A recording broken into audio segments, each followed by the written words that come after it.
Okay, the third division that we're going to take on in the offseason here is the NFC West. And arguably, this is the best division in the history of pro football. I mean, think about this.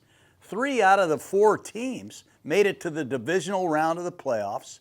And this is the only division in NFL history that had 3 different teams win 12 or more games. How about that, Jake? That's saying something. They had 2 teams in the NFC Championship game, the Seahawks and Rams, and the Seahawks won the Super Bowl. So from top to bottom, the NFC West is not the crowd that you want on your schedule.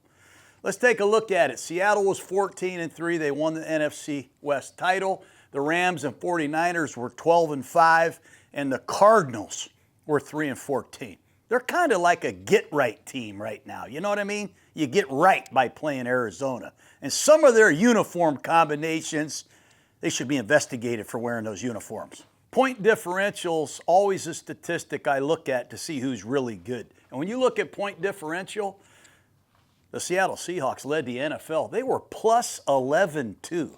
So they beat your butt by over 11 points every week. And not far behind was the LA Rams. Their point differential was plus 10.2. And the San Francisco 49ers were plus 3.9. Arizona was down here at minus 7.8. But the point differential is always important. Plus 191, plus 172, plus 66, and Arizona's minus 133. The 3 top teams were all 4-2 in the division. Arizona was 0-6. All 4 of these teams in the NFC West will play teams from the NFC East. So if you like one of these 4 teams, you are playing Philly, you're playing Dallas, you're playing the Giants, and you're playing the Commanders. You're also playing the AFC West. You got to play Denver, you got to play the Chargers, you got to play the Chiefs, and you got to play my old team, the Raiders. So you're playing those teams out of conference. You got to think about that. You know, in 2017, Sean McVay and Kyle Shanahan arrived in the NFC West. They won 7 out of 9 division titles, and this is really an offensive head coach division. I mean, even the Arizona Cardinals just signed Mike LaFleur as their head coach. So you're thinking offense, McVay, Shanahan, LaFleur. Guess what? Mike McDonald, the one defensive head coach, he showed these guys, man, winning the Super Bowl championship. The Super Bowl this year is in LA. That's SoFi Stadium. God, I hate the visiting locker room. It's like a maze in there.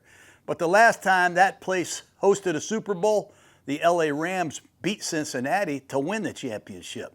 That game is back in SoFi, and the LA Rams, you got to give them credit. Have they made some moves in the offseason? How about getting Trent McDuffie from the Kansas City Chiefs? And how about getting the Defensive Player of the Year, Myles Garrett? Good God.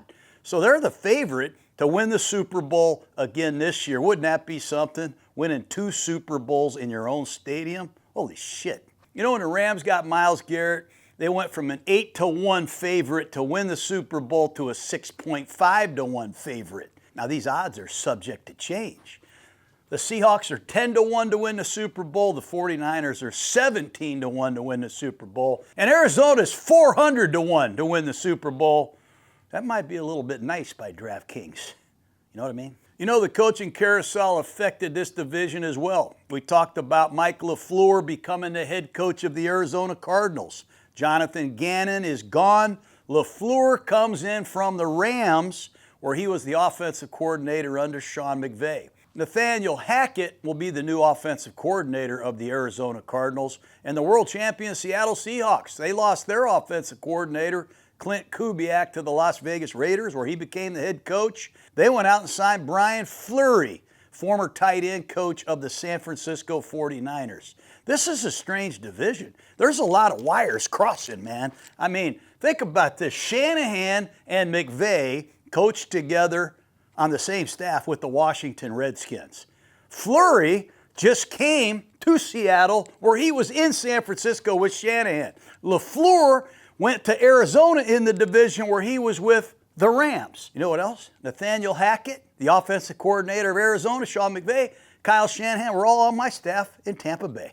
We all should be good friends. This is really an offensive division, If you like explosive offenses, 3 teams in this league were in the top 10 of total offense and scoring offense. The Rams were number 1 in scoring, number 1 in total. The Seahawks were number 3 in scoring. They were number 8 in total. And San Francisco was 10th in scoring and 7th in total. There's a lot of firepower in this division. And all 4 teams in the West, they drafted a skill guy on offense to help their offenses. Jeremiah Love, running back from Notre Dame, went to Arizona. The Seattle Seahawks took Jadarian Price, another running back from Notre Dame. LA Rams took Ty Simpson, a quarterback out of Alabama. He was on Gruden's QB class. We love Ty Simpson. And the San Francisco 49ers traded out of the first, but with the first pick in the second round, they took Deshaun Stribling, a wide receiver from Mississippi. So the rich get richer. You know what I mean? There's some good defenses in the West, too. I mean, Mike Macdonald's Seattle Seahawks had the number 1 ranked defense. Hell, the LA Rams were 10th in defense and the 49ers were 13th. So there's not many slouches in the West on defense either. But when I think of the West, man, I think of pass offenses. I love watching the tape. Matt Stafford, 4,700 yards, 46 touchdown passes. He's the MVP of the league. How about Sam Darnold? Second straight Pro Bowl, over 4,000 yards passing, 68% complete. And the San Francisco 49ers, Brock Purdy misses 8 games. They still have Mac Jones. Those 2 guys combined for 69% complete and 33 touchdowns. And Arizona, hell's bells. They were 7th in the league passing last year. They didn't even have Kyler Murray for about 12 games. Jacoby Brissett and company, they still can throw the rock out in the desert. And the NFC West is home to some of the best receivers on the planet. I mean, Puka Nacua led the NFL with 129 catches. Trey McBride was number 2 in the NFL, tight end of the Arizona Cardinals, 126 catches. And down here, Jackson Smith-Njigba of the Seahawks, he was 4th in the league, 125 catches. And don't forget Christian McCaffrey. Hell, he was 6th in the league with 102 catches. So there's some guys that can really snatch the ball in traffic all over the field. The NFC West has the league's top 2 pass-catching wideouts, the top pass-catching tight end, and a top pass-catching running back. And when it comes to receiving yards, Jackson Smith-Njigba, 1,793. He led the league, and Puka Nacua was 2nd with 1,715, and Trey McBride was 6th with 1,239. There's some stats that I love saying to you. There's a lot to unpack in the NFC West. The first team we're going to start with is the defending world champion, Seattle Seahawks. Okay, the world champion Seattle Seahawks are led by head coach Mike Macdonald. In just his second year, he gets to the Super Bowl. He wins the Super Bowl. And what a job he did calling plays and putting this defense together. But when you look at Macdonald, he was 10-7 his first year. And then this season, becoming the number 1 seed, 14 wins, 3 losses. And they completely dominated in the playoffs. Look at their margin of victory. 18.3 points per game is the average of their victory. They shelled the 49ers like 41-6. They beat New England 29-13, and they really had an exciting win against the Rams. But 18.3 points per win, Jake? That's the most complete performance since the 2002 Tampa Bay Buccaneers, who actually had a winning margin of 23 points a game because they hammered the 49ers and they hammered the Eagles and they hammered the Raiders in the Super Bowl. I was at that game, Jake. But I give Mike Macdonald a lot of credit. They have this mantra. I read about it. It's called MOB, mission over bullshit. Isn't that a great freaking mission? And there's things they say, the tenets, the 4 tenets of that MOB: work, brotherhood, violence, and trust. And if you're a young football coach out there, get your guys to work. Get them to have a brotherhood, man. And most importantly, they got to trust each other and they got to have a vicious playing style. But I can't tell you how impressed I am with the general manager of the Seahawks. Let's give John Schneider his props. I mean, this guy's building on his Hall of Fame resume. And he has the Seahawks replenished, reloaded, and ready to go for another championship. I mean, this guy has the guts to make some tough decisions. He's got a real feel for this football team. And when you look at it, it all starts with nailing your first-round picks. I mean, he gets Jackson Smith and Jigba. He gets Charles Cross, Gray Zabel. He's hitting these picks out of the planet. He's getting Devin Witherspoon. Then he gets Nick Emanwuri at the top of the second round. So he's drafting really good players in the early part of the drafts. He changes head coaches. I mean, walking away from Pete Carroll's not easy. That guy had a hell of a career, man, especially in Seattle. He has the brains, the intelligence to go find and get Mike Macdonald. And then he goes out and he makes trades. He trades for Ernest Jones. He gives up a fourth-round pick and another linebacker for their leading tackler. He goes out and trades for Rashid Shaheed during the season. He goes out and trades for Leonard Williams from the New York Giants. These are key, critical Seattle Seahawks, man. He has the guts to change quarterbacks. I mean, Geno Smith's in the Pro Bowl. He trades him to the Raiders. He has the guts to find and get Sam Darnold, who ends up being the first quarterback out of USC to get to the Super Bowl and win it. He has the guts to trade Russell Wilson. And look at the haul of players that they got for Russell Wilson. I mean, it really ends up being Charles Cross, Boye Mafe, Devin Witherspoon, Derek Hall, hell, Drew Lock. They even got Shelby Harris and Noah Fant for Russell Wilson. So he's made great draft decisions, hired the right head coach, changed his quarterbacks, and then he gets rid of DK Metcalf and Tyler Lockett, and he unleashes Jackson Smith and Jigba to be the go-to guy. This Snyder guy, he's a Hall of Fame GM.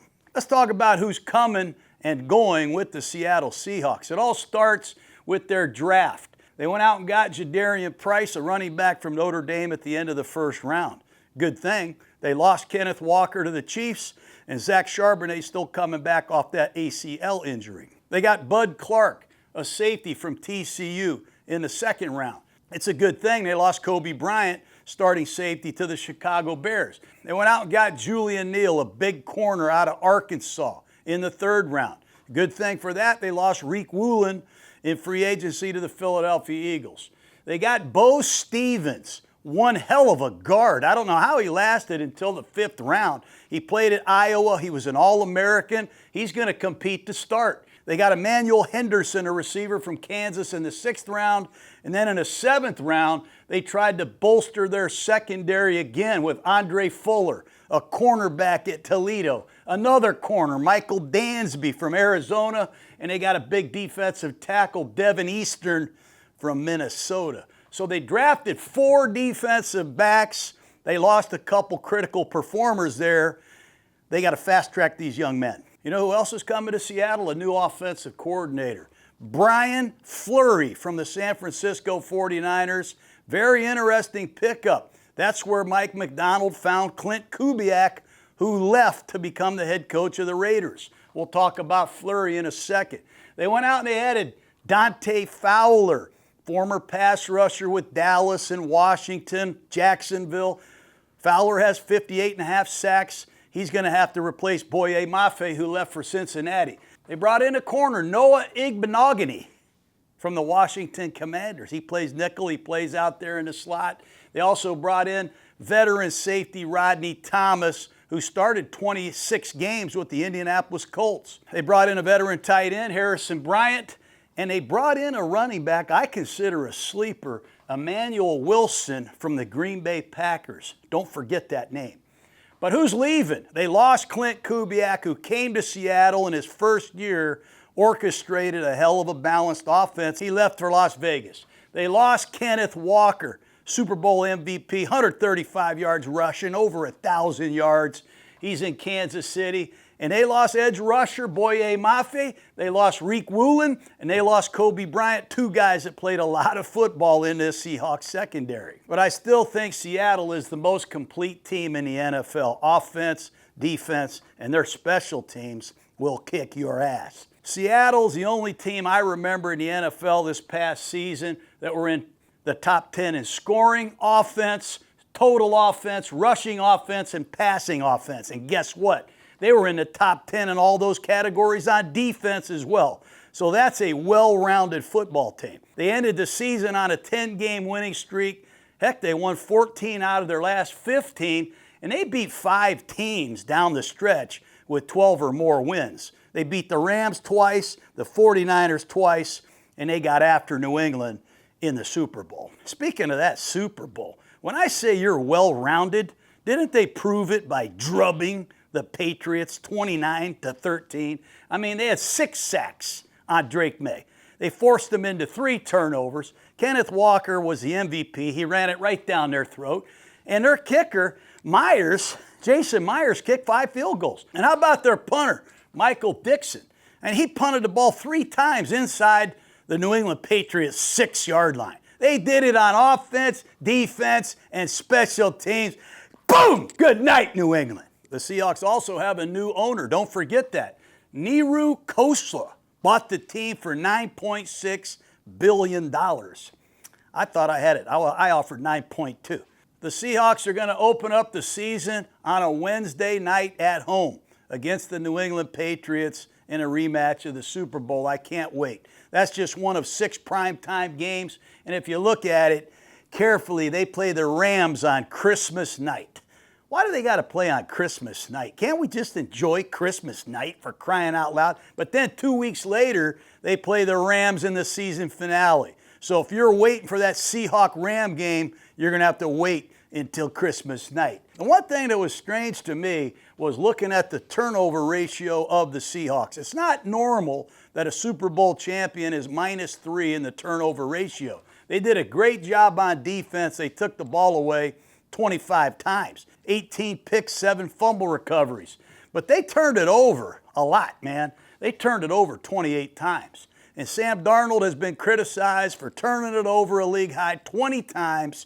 But when I look at it, I mean, hell, there are some bad snaps. It's not Sam's fault. And some of these passes aren't his fault either. He's getting smashed as he's throwing the ball. But they got to eliminate the turnovers. But what happened in the playoffs, Clay? Ask me. What? The turnover battle wasn't a problem, was it? They were +7. They took it away 7 times in 3 preseason games, and Sam Darnold and the offense turned it over 0. +7.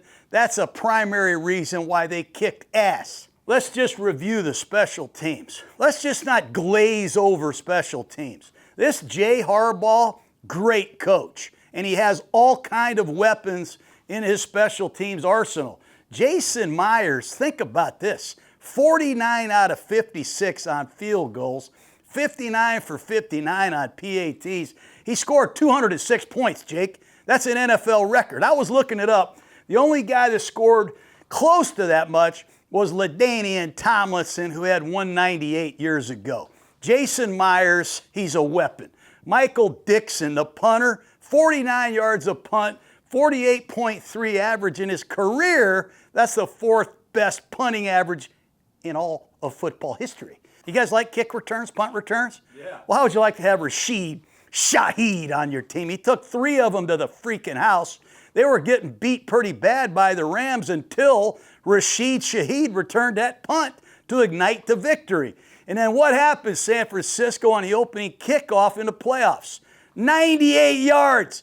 Don't kick the ball to number 22. And one of the reasons they traded for Shaheed is because Torrey Horton, their rookie receiver out of Colorado State, got hurt. He had a punt return for a touchdown against the Saints. Good God.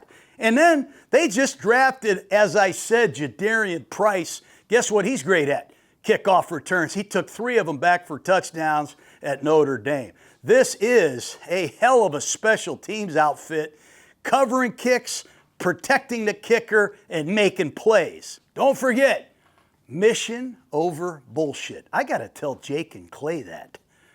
Let's go. Okay, let's take a look at this Seahawk offense. It's a pleasure to watch their tape. Remember, they got a new offensive coordinator, Brian Fleury. He comes from San Francisco. That's a big change. He's a first-time play caller.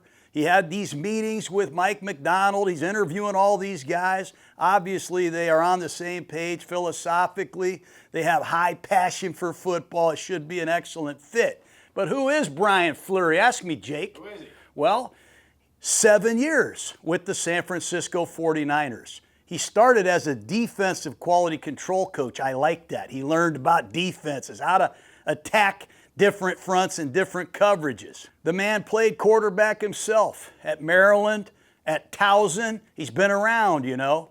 But in 2022, he was appointed the tight end coach of the 49ers. And if you're a young coach out there, that is a great position for all of you to coach, because you got to learn the running game. You got to be able to pass protect. You got to understand protections in the running game, and you obviously are a big part of the passing game. So Fleury, under Kyle Shanahan, he did a good job, and he became the run game coordinator this past season. So his career has had an upward trajectory. What I think is real cool about Mike Macdonald getting Clint Kubiak and now Fleury is you're taking a weapon right out of your arch rival's house. I mean, he can tell you, hey, this is how we attacked you guys, Coach Macdonald. This is our snap count. These are the audibles we use. This is what Kyle liked to call in the red zone. I mean, that's a lot of technical information. Plus, you learn all about their personnel. You learn about their injuries. You learn everything. That's a real coup to get a quality coach that's been well trained in your division. Knock on a grease board. But you know, when you get around this Fleury guy, I think you're going to realize it's not just the plays, it's not just the schemes. It's how you practice them, and it's how you run them in games. We're going to come running off the ball, and they are going to attack the defense. That's this cat's philosophy. I mean, he's going to give the defense different tempos, a lot of physicality. He's going to demand high effort. You'll see good pad level. And he's going to get concentration and detail. I do believe that from this Seahawk offense. The key thing is the Seahawks got to continue to evolve offensively. Don't just run the same plays from the same formations they ran a year ago. He's got to challenge these players, and he's got to encourage these players to continue to grow and improve. But he's got a high standard to live up to. He inherits the third-ranked scoring offense, 8th in total offense. As we said, they're balanced. 10th in rushing, 8th in passing. They got a Pro Bowl quarterback in Sam Darnold. What you will see from Seattle is that balance. Last year, incredibly, they were 50-50 between the run and the pass. And really, you can run the ball a little bit more because you have these commanding leads. I already told you about their point differential. So when you're up by 2 scores in the fourth quarter, what do, Clay? You run the rock. But 50-50 is impressive. Only Baltimore and Buffalo ran the ball at a higher frequency than the Seahawks. So they want to run, they will run, and they are physical. They also spend a lot of time under the center, which I love. We'll be the last team in Tampa, not that anybody cares, to win a Super Bowl. Not one snap in the shotgun, 0. But Seattle was under the center 31.4% of the time. That's second in the league, only to the Rams, who were under the center 35 snaps a game. So 2 of the top offenses are under the center the most. I love being under the center. And when Seattle was under the center last year, good things happened. They averaged 5.9 yards per play. That's 4th. 9.8 yards per pass under the center. That was 1st. They were particularly effective last year in 12 personnel. 1 back, 2 tight ends, 2 receivers. They averaged 7.5 yards per play in 12 personnel, 10.1 yards per pass. This 12 personnel package was great. I mean, since 2016, I haven't seen numbers, averages per play that high. They have 2 good tight ends. They have a lot of deception and some really cool plays they can build on. Let's unpack Sam Darnold for just a minute. What an incredible run becoming a world champion quarterback. I mean, this guy's had a heck of a time in the NFL developing. Number 4 overall pick of the Jets. They let him go. He goes to Carolina. He gets benched. It doesn't work out. He goes to San Francisco. He goes to Minnesota. He lights it up. They get eliminated. He goes 10 months later to the Seattle Seahawks, and he's hoisting the Lombardi Trophy. What a freaking great story this is, Sam Darnold. He's going to be 29 years old in June, and he's got 2 more years left on his contract. He is in his prime, and this is his time. He's the first quarterback from the 2018 draft class to win it all. That includes Josh Allen, Lamar Jackson, who everybody thought was going to win a Super Bowl before Darnold. The guy is tough, man, mentally. And if you're a young quarterback out there, you can go to all these Elite 11 quarterback camps you want. But you got to have mental toughness after a tough down, a tough game, a tough series. You got to show some resiliency. And that's what I love about Darnold the most. I mean, hell, 2 years ago with the Vikings, he gets sacked 9 times. They get blown out by the Rams in the playoffs. And 1 year later, what did he do to the Rams? He threw for 356 and 3 touchdowns. Good night! And he's physically tough. The guy takes shots. I didn't even think he was going to play in the NFC Championship game. Remember that. He had that oblique injury. He didn't practice, and he played his best football because he's mentally and physically tough. When Seattle needed him the most, he delivered. I mean, the guy won 14 games 2 years in a row with 2 different teams. He won 14-3 with Minnesota, 14-3 with Seattle. It's only happened one other time by a great quarterback named Tom. Any idea who that might be? Brady. Last 2 seasons, 31 wins, man, more than anybody. The guy's thrown for 8,400 yards, 60 touchdowns. Right now, Sam Darnold is kicking ass. He had 9 game-winning drives in just the last 2 seasons. He does have to work on reducing the interceptions. He has 26 picks in the last 2 seasons. But let me remind you this. You're not going to throw many interceptions on bubble screens and quick screens. This guy doesn't do that. He's pushing the rock down the field. Some of the interceptions aren't all on Darnold, but they do want to reduce the turnovers. We could go on and on about Sam Darnold, but I'll say this. I listened to defensive lineman Leonard Williams' comments. Remember, Leonard Williams is a great player on defense for Seattle. He played at USC with Darnold. And he will tell you what an unwavering, badass leader and how much confidence this team has in their quarterback. That says enough. The backup quarterback for the Seahawks is going to be Drew Lock, and they also drafted Jalen Milroe last year in the 3rd round. There was some experimenting going on with Milroe. I saw Wildcat, some of these cool plays you see in college football, but they didn't go back to Milroe at all after about week 4. So there is some question, what will happen to Jalen Milroe moving forward? Will they have a package of plays? Will Brian Fleury use Milroe or will he not? But don't underestimate Milroe's athletic ability. One of the key things to watch in Seattle is the running back position. Remember, last year they had 2 number 1 running backs, Kenneth Walker and Zach Charbonnet. Walker averaged 15 touches a game. Charbonnet averaged 13 touches a game. We all know Walker was a Super Bowl MVP, over 1,000 yards, got a lot of money to go to Kansas City. And if you don't recall, Charbonnet had 730 yards rushing and 12 touchdowns. He was their short yardage goal line banger, man. But Charbonnet hurt that knee against the 49ers. I don't think Charbonnet is going to be ready until week 5 or 6. So now they lost both of their number 1 rushers heading into this season. So who's it going to be? It's probably going to be Jadarian Price, the rookie who they took with the last pick in the 1st round. When I watch a lot of Notre Dame film, I don't see a lot of this guy. I see another running back named Jeremiah Love, and I'm like, holy shit, he's good too. But Price, he's a talented guy, but he only averaged about 18 snaps a game when he played at Notre Dame, and he only averaged 9 touches a game. But he did have some production the last 2 seasons. He had over 1,400 yards rushing, 6.1 yards per carry.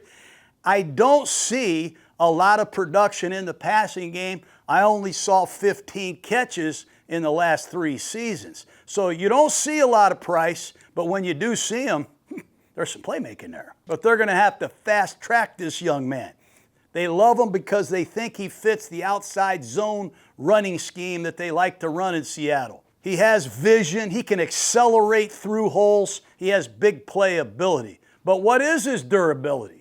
Can he carry the ball 18 times? Will he be able to pick up blitzes? Because nobody got blitzed more than Sam Darnold did last year. 35% of the time, Darnold got blitzed. Only Lamar and Jalen Hurts got blitzed more. So if you're blitzing a quarterback, who the hell picks up the blitzes, Jake? Jadarian Price. So get your blitz pickups ready to go, young man. From what I heard, they're really optimistic about Charbonnet returning, but like I said, it's likely not going to be for the beginning part of the season. Another guy to keep an eye on is this Emmanuel Wilson that they got from the Green Bay Packers. You know, he was understudy to Josh Jacobs, but in the last 2 seasons, the man has played 34 games. And as an understudy to Jacobs, he still has 228 carries for 998 yards, and he has 26 catches. So Emmanuel Wilson, I got him down here on the depth chart. He's going to be wearing number 27. Don't go to sleep on him. But between he and Price, they have 2 distinctly different backs that enter the hole and finish through the hole differently. They also still have George Halani, who played 47 snaps in the NFC Championship game in the Super Bowl. I know he's only got 83 career rushing yards. I know he wasn't drafted coming out of Boise, but the guy can catch, he knows the system, and he's a great competitor. And that running back, don't forget Kenny McIntosh, that kid out of Georgia. I mean, a couple years ago, he came in during games and made some plays. So they have a lot to prove at running back, and Brian Fleury, the new offensive coordinator, I am sure is trying to figure out which way to go against the New England Patriots in that opener. The wide receiving core of the Seahawks, I know you're going to say the Cincinnati Bengals or the Dallas Cowboys have more money invested at wide receiver.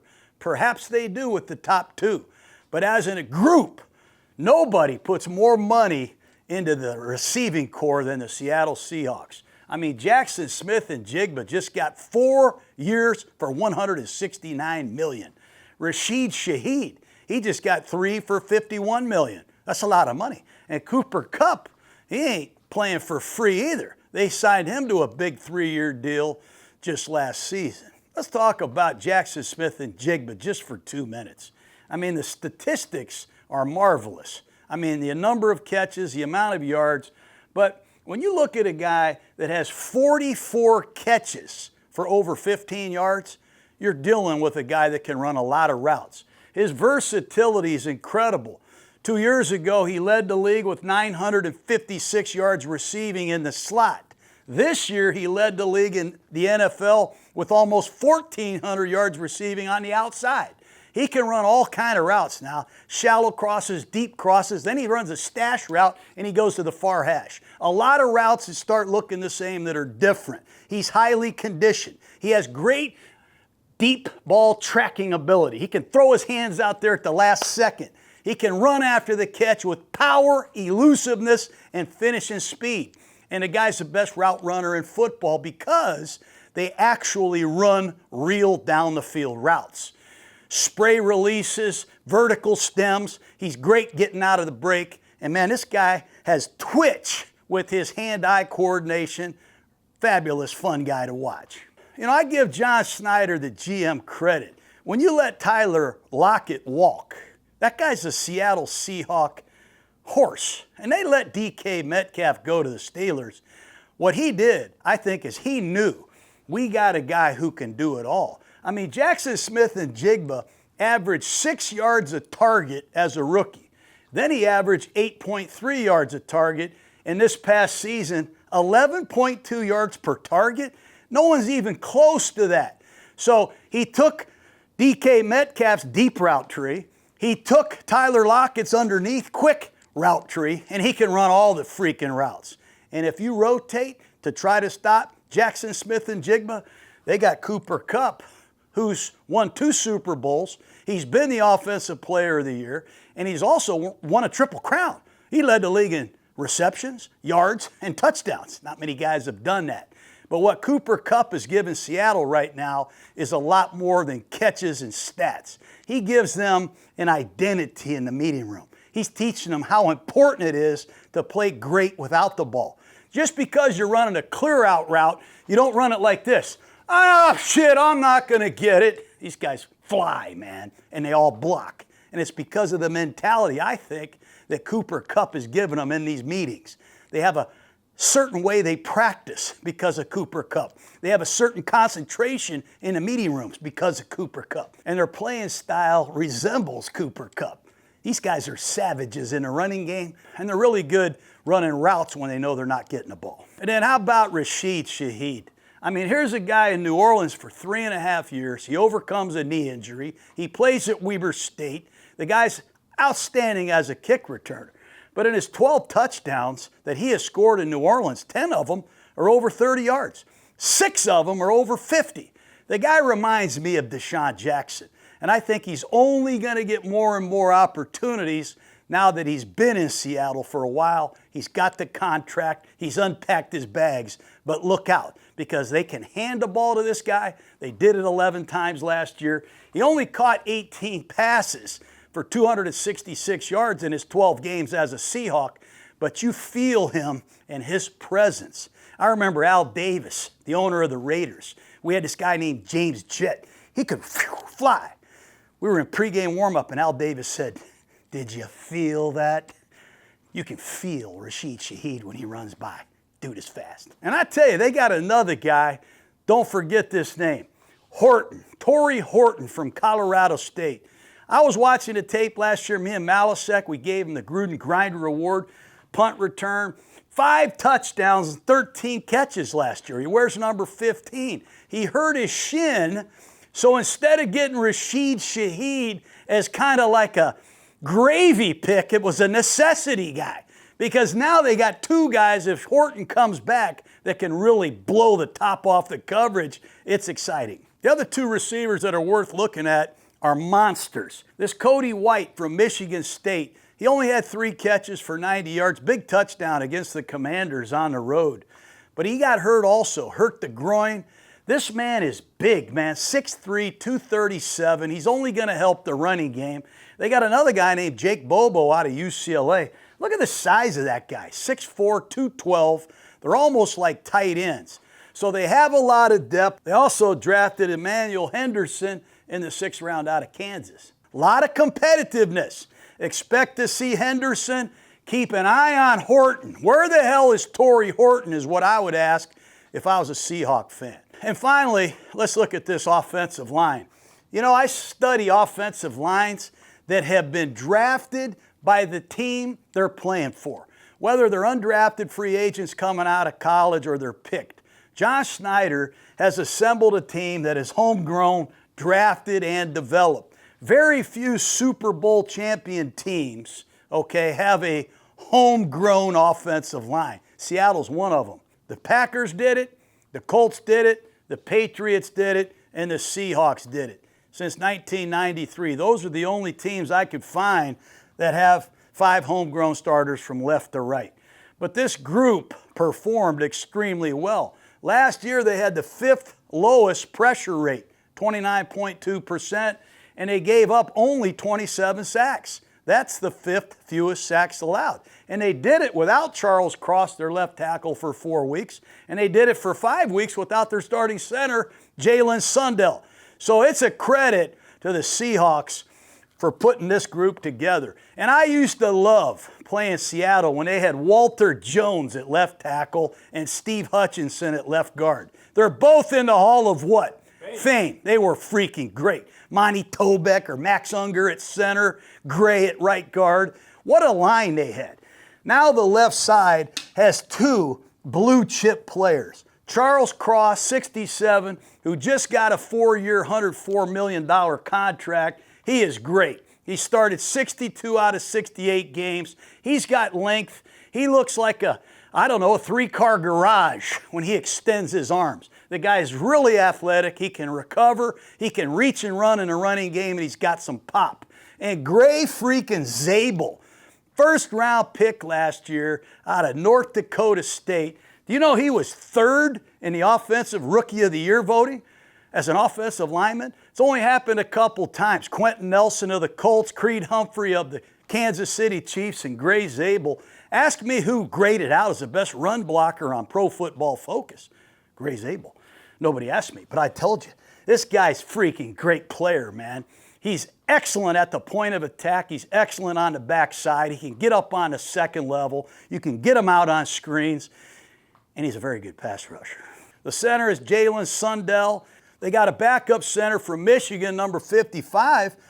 Other than a bad snap here or there, Ola played pretty good. I'm not even going to get into his last name because, well, that's for the color guy to do on TV. But they have two centers. Sundell will be the starter in the pivot, but they have a quality backup.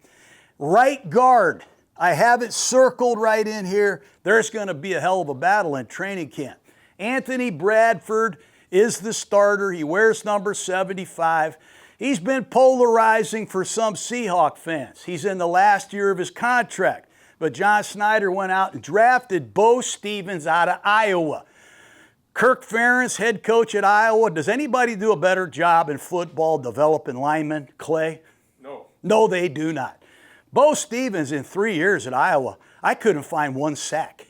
And in this zone running game, Kirk Ferentz runs it at Iowa. This 6'5", All-America, 320-pound guard, he's going to battle Bradford. Keep an eye on Bo Stevens, number 60 in preseason. The right tackle is going to be Lucas again. Abe Lucas is over here at right tackle. Remember, they had some injuries last year at tackle.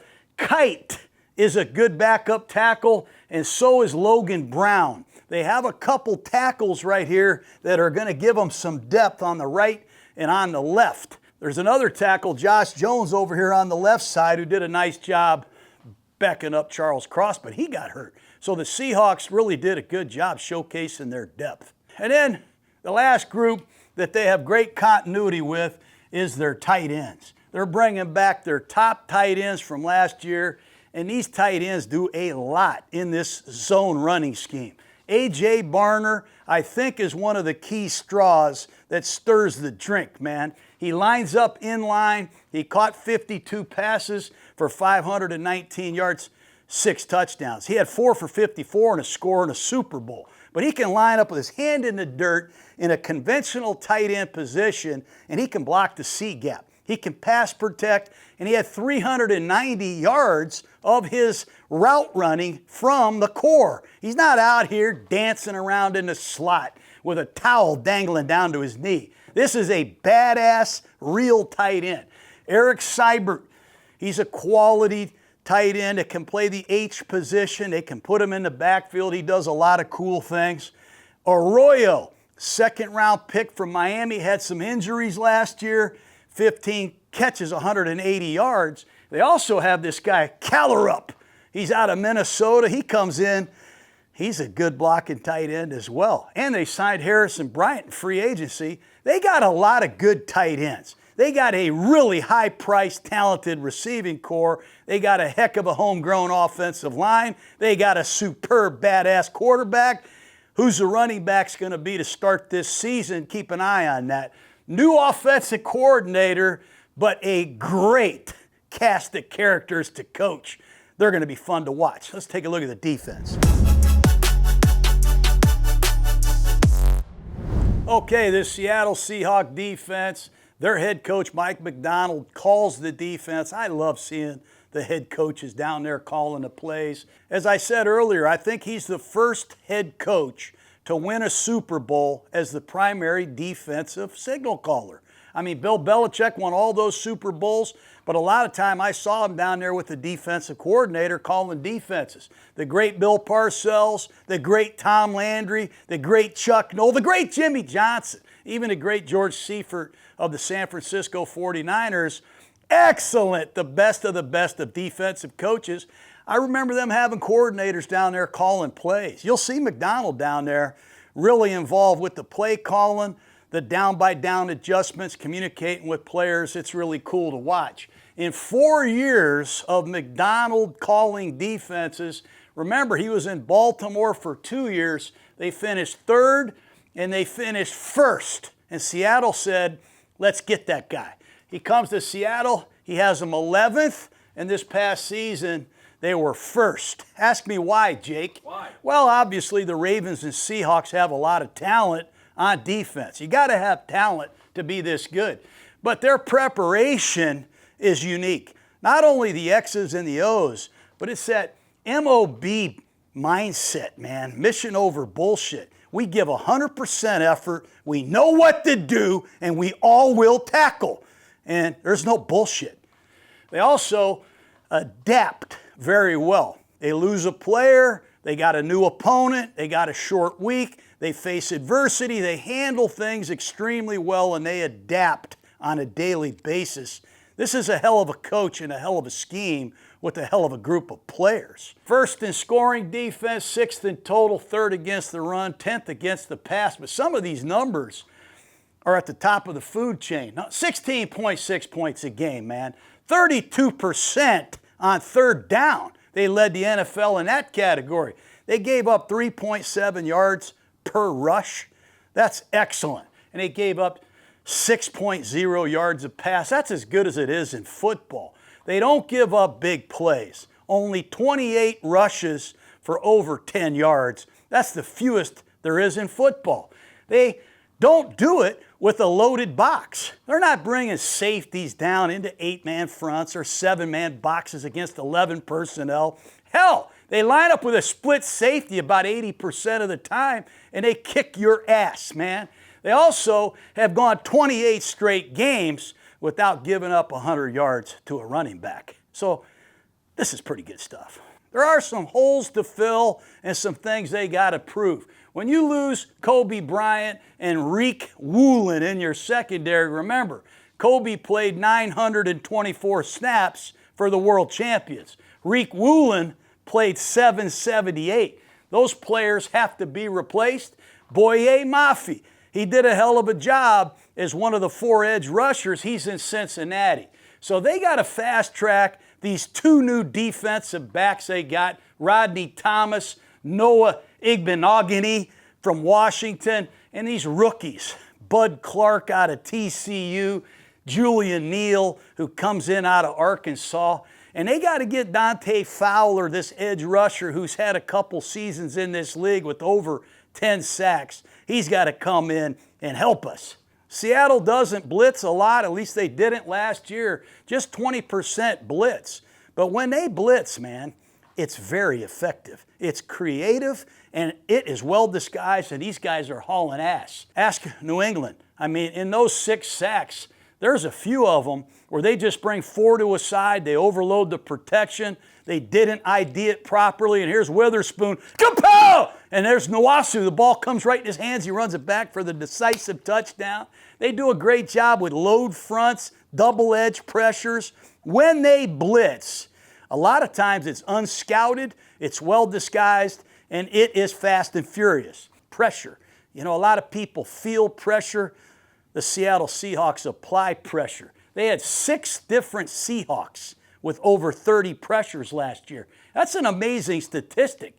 I mean, DeMarcus Lawrence led the team with 51. Murphy had 46. Leonard Williams had 45. Nwasu had 44. And hell, Mafe had 41. And then Derek Hall had 36. So when you get this kind of pressure on a quarterback, it does make life a little bit easier on your secondary. And don't forget, the guys on the back end, they're vicious and they're great too. So it's a real problem that they present. Seattle plays a ton of nickel. Everybody's like, you know, Seattle, they play nickel all the time. They play 5 DBs 93% of the time. They play nickel 5 DBs more than anybody in football. Well, that's because everybody thinks number 3, Nick Emanwuri, is a DB.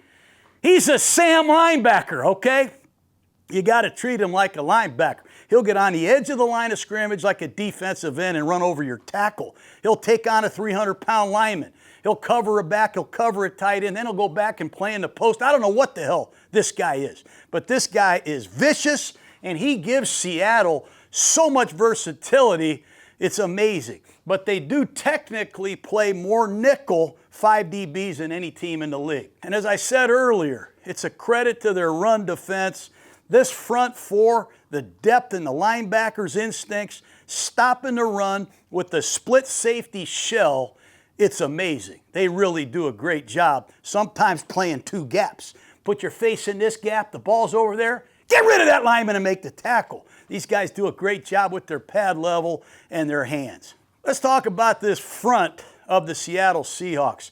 I think the big guy to start with is DeMarcus Lawrence. The man comes over from Dallas, where he was there for 11 seasons. A lot of people thought he was finished. He had some injuries.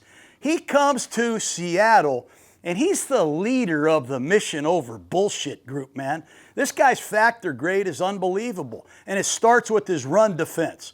You ought to just watch the run reel against Seattle when Lawrence is out there playing. I mean, the guy makes 60 tackles. He can shed blocks. He stays on his feet. He can close, and he can make impact, violent tackles. He has 8 sacks, 25 QB hits, 14 tackles for loss, 6 forced fumbles, 3 fumble recoveries. Hell, he scores 2 touchdowns. The man is going to be 34 years old. Can he continue to play at this rate? That's the only question all the media is going to be asking. I mean, after this Super Bowl run, is it still going to be the same vicious performer that he was? I think so. The other edge player is Uchenna Nwosu, the ex-LA Charger. He had a hell of a year. We talked about his pressures. He gets home, he sacks the quarterback. But one of the things Seattle did a great job of is they rotate 4 edge players, Nwosu and Lawrence. And then you see Derek Hall, and now it's probably going to be Dante Fowler because they lost Boye Mafe to the Cincinnati Bengals. But when you look at Derek Hall, I think he's going into his last year of his rookie deal. He had 8 sacks as a rookie. Then he comes in last year, and he showcases his power rush in the Super Bowl. Good God. Did you see Will Campbell trying to block him? This guy is a very good player. I think you're going to see more play time from Derek Hall, young man out of Auburn that we really like. And when you look at Dante Fowler, can't he do the same thing that DeMarcus Lawrence has done? Can't he do the same thing that Leonard Williams has done in Seattle? Can't he come in here and reinvent himself and be great? I mean, this guy, when he played for Dan Quinn, he had 11.5 sacks in Dallas. Then he goes and plays for Dan Quinn in Washington. He has 10.5 sacks. I believe Mike McDonald and his staff can get a lot out of Fowler. He's got 58.5 career sacks. He might be the perfect complement to fill in for Boye Mafe, who they lost in free agency. But they still have 4 really good edge rushers. Inside, they've got 2 excellent defensive tackles that are versatile. They can line up outside, they can go inside, they can play on the nose, they can play a 3 technique. Leonard Williams, the ex-New York Giant. He's 32 years old. He's going to be in the last year of his contract, Jake. You know how you are. It's the last year of your contract. You keep asking me, hey, am I going to get a new deal? This guy's played great. He's got 18 sacks in the last 2 seasons. He's a leader on the Seahawks. He's got a great factor grade, batting down balls, good against the run. Leonard Williams is a badass. He wears 99. And Byron Murphy, former first-round pick out of Texas, he is climbing the charts, man, when it comes to defensive tackles. In his first year, he's got half a sack. He's got some injuries. This past season, shit, he has 7 sacks. No one saw that coming. He is an excellent run defender. His career is skyrocketing, man. I think Leonard Williams and Byron Murphy combined for almost 100 pressures. They're good run defenders with incredible pass rush, and it's very, very impressive. They still have number 90, Jerron Reed. He's bounced around from Seattle to Kansas City, back to Seattle. He's an 11-year veteran. Reed plays 45% of the snaps. He's been around a long time, and he loves raising hell. He's very physical. He's like blocking a freaking excavator, man. He's got great pad level and strength. Keep an eye on this name, Riley Mills. He's a former 5th-round pick out of Notre Dame 2 years ago. You saw that power rush sack he had in the Super Bowl? Good God. This guy hurt his knee. He's a team captain at Notre Dame. He has 17 sacks. He hurts his knee, I think it was against Georgia. And last year in Seattle, he's learning the defense. He's working himself back from the injury. He's got to work on his pad level. He's got to refine his pass rush. But he has a motor. He has heavy hands. He's got length. He's like 6'5". I think Mills is going to be a key contributor for the Seahawks moving forward. Watch out. They also have Mike Morris, number 94, Brandon Peely out of USC. They've got a nucleus of players, but they do have Williams, Murphy, and Jerron Reed all back, but keep an eye on Mills, this young man out of Notre Dame. Okay, rounding out the front seven, let's talk about these two linebackers. They're led by Ernest Jones, the green dot wearing quarterback of the Seahawks defense. I mean, I don't know what happened with the Titans taking Jerome Baker and giving away this guy. I mean, I can't imagine giving away Ernest Jones. Big part of the Rams championship. This guy led the team, 125 tackles. He had 5 interceptions. Did you see what he did in the playoffs? He's like a freaking wrecking machine. 25 more tackles, interception against the 49ers, pokes the ball out. Why did they win 41-6? Ask Ernest Jones. He's a great linebacker. He wears 13. The other guy, Drake Thomas, is one of the great stories in the NFL. Undrafted out of NC State. He's playing for the Raiders. He gets cut. John Schneider not only trades for Ernest Jones, he gets Drake Thomas off of waivers. This kid is 5'11", 224 pounds. He's just not big enough, Jake. He's not big enough. Bullshit. Tyrese Knight struggles a little bit, gets hurt. This kid gets into the lineup late in September. He ain't giving the job back. You talk about a factor grade, man.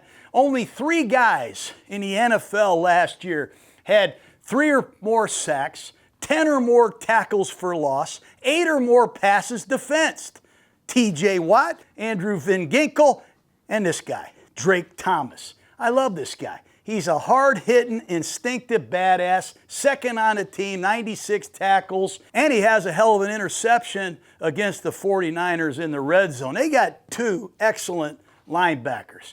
What is Patrick O'Connell, number 52, going to do? He's a young man out of Montana. Keep an eye on him in the preseason.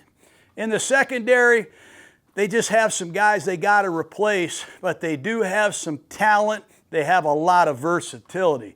And it starts with their nickel corner, Nick Emanwuri. He finished second last year in the Defensive Rookie of the Year to Schlesinger, the linebacker of the Cleveland Browns. But this kid got hurt early. First game against the 49ers, he hurts his ankle. I think he misses a few games. He comes back, and he lights it up. This guy's a great, versatile football player. And Mike McDonald had a guy in Baltimore named Kyle Hamilton, who he used in a similar fashion. This kid can play on the line of scrimmage, he can play in the core at linebacker, and he has the sophistication to go back there and play deep. This is one of the extremely versatile, talented guys that you will see. And his playing speed is really fast, man. When I was coaching, we had a 4-3 defense. We had 4 down linemen, and we had 3 linebackers. You might have Drake Thomas, you might have Ernest Jones, but who's this guy? For Seattle, a lot of the times that's Nick Emanwuri. Sometimes they put him on the line of scrimmage and they'll blitz him. Sometimes he lines out here as the nickel corner. Sometimes he lines up back there as a deep safety. This guy is a creative weapon for Mike McDonald and the Seahawks, and he can play all these positions like he's a 5-year vet. I mean, this is a combination of Buda Baker, Derwin James, Kyle Hamilton, and Seattle might have, arguably, one of the coolest players I have seen in football. At corner, they got another Pro Bowler, Devin Witherspoon. Remember this, though, they picked up his 5th-year option. Witherspoon, 3 Pro Bowls. He's on a 1-year, $21 million deal. But Leonard Williams is in a contract year. Derek Hall is in a contract year. And so is Devin Witherspoon. What is John Schneider going to do? All I'll say is this. We talked to Witherspoon at the Super Bowl, if you remember. This guy has everything you're looking for. He was the slot corner. He played in the nickel quite a bit as a rookie. But now he's playing predominantly on the outside. Nobody really attacks him that much. He doesn't get a lot of action. But I think Spoon could have been the MVP of the Super Bowl. He has 4 pressures. He has the sack that results in the touchdown by Nwasu. And hell, 47 passes, they only threw at him twice for about 2 yards. I mean, this guy's a great player. And over here is one of the unsung heroes. It's Drake Thomas and Josh Jobe. They signed Josh Jobe in the offseason to a nice contract. And it made Riq Woolen expendable. They couldn't keep all these guys. But here's a guy, Job, who wasn't drafted coming out of Alabama, goes to Philly, ends up in Seattle. And when you look at some of the things this guy did, it's unbelievable. Quarterbacks only had a 47% completion against Job. He only allowed 5.4 yards a target, and he only allowed a 71.1 QBR. That's one of the top corner performances in the league. So all you quarterbacks that don't want to throw at Witherspoon, oh, let's throw it at Josh Job. Wrong. Better not throw over there either. They got two really good corners, and Job will do the one thing that I love the most. He'll tackle. I mean, when you crack the safety and the ball bounces outside, Josh Job will be there for you, man. Both of these corners. God, I love Seattle. Shit, maybe I could be the 12th man. What do? Wave a towel or do a flag or something? Fucking A. We all know who the starters are, but who are the guys that are going to play backup positions? Remember, Witherspoon missed several games last year. Remember, there has been injuries in the secondary, so keep an eye on Julian Neal, third-year player out of Arkansas. He only played at Arkansas 1 year. 6'2", 215, runs well, has the length. It reminds me of one of those Pete Carroll corners. But when I watch Neal play at Fresno, I'm like, where the hell is this guy? But all of a sudden, he goes to Arkansas, he plays all the games, and he will bring it too, man. The one thing I know Snyder saw was this guy making tackles. And Neal will compete to replace Riq Woolen as the third corner. They also have Michael Dansby, another 7th-round pick in this year's draft out of Arizona. So keep an eye on Neal, keep an eye on Dansby in the preseason. And over here on the other side, backing up Witherspoon, don't forget 35 Andre Fuller, 7th-round pick out of Toledo. These young guys sometimes pop out of nowhere, man. And they still got Nehemiah Pritchett, who wears number 28. Pritchett's played a lot of football. They have a lot of young corners, and they got a couple really good ones. And then at the safety position, they're led by the veteran, Julian Love, number 20. Love got hurt, missed some time last year. Ty Okada, another Gruden grinder out of Montana State. He comes out of nowhere. It's another John Snyder find. Okada and Love should be the starters heading into this 2026 season.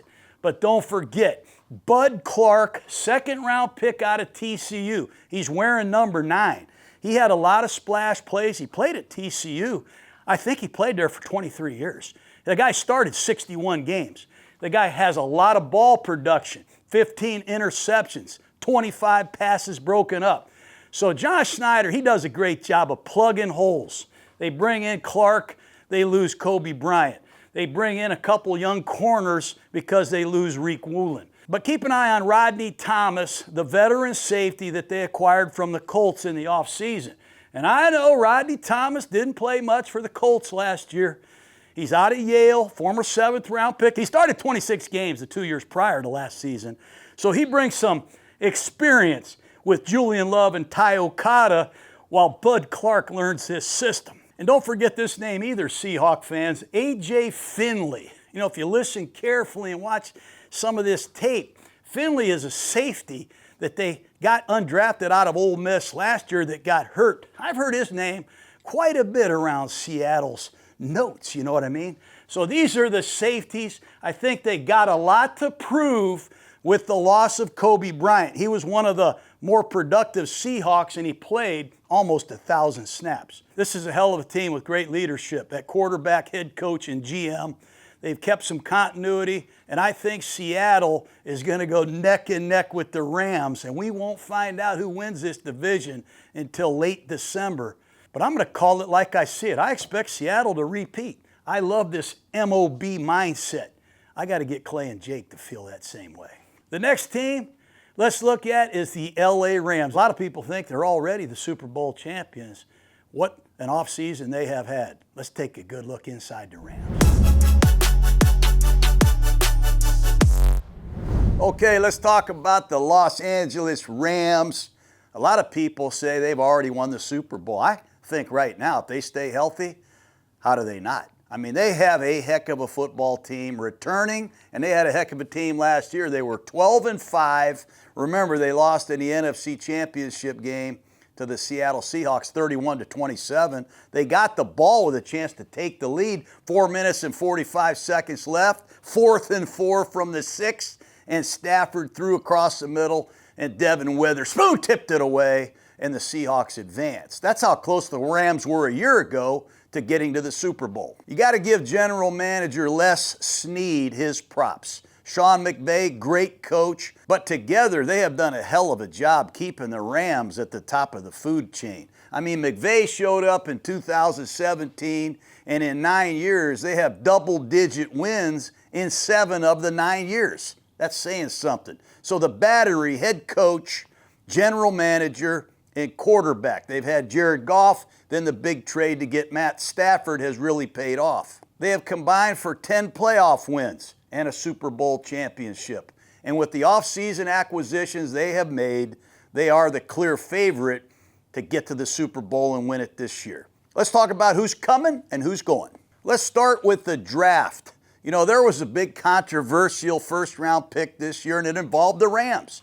They picked Ty Simpson, a quarterback, at number 13 from Gruden's QB class out of Alabama. Everybody said, we have Matt Stafford. He's the MVP of the league. Why would we take a quarterback at number 13? We're going to get into that in just a second.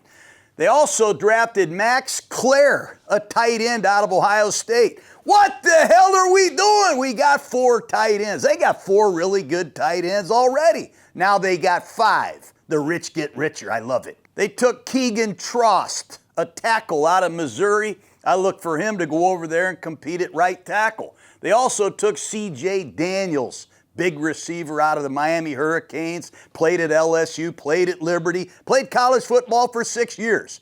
One of the best blocking wide receivers in football. And if you play football for the Rams and you're a receiver, you better learn how to block. Then in the 7th round, they took a defensive tackle out of Alabama named Tim Keenan. None of these rookies, unlike other teams, really is expected to make major contributions, unless, of course, there's some injuries. But let's go back to Ty Simpson for a second. Why would they take Ty Simpson? Let me remind you, Matt Stafford is 38 years old when this season starts. This is his 18th season.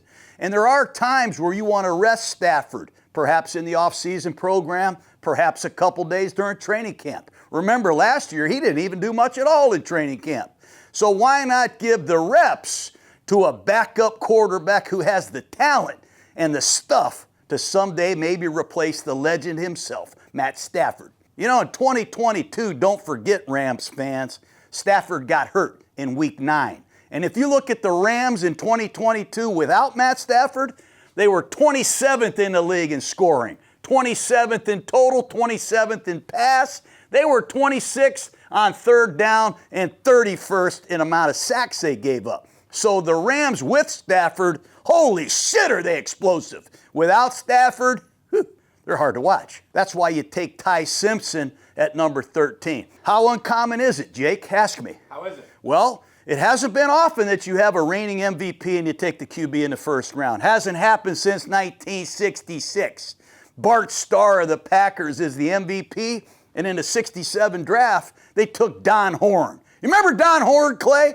Nope. No, you don't. He only started 16 career games, only 6 for the Packers. But it has been done before, but it's been a long time.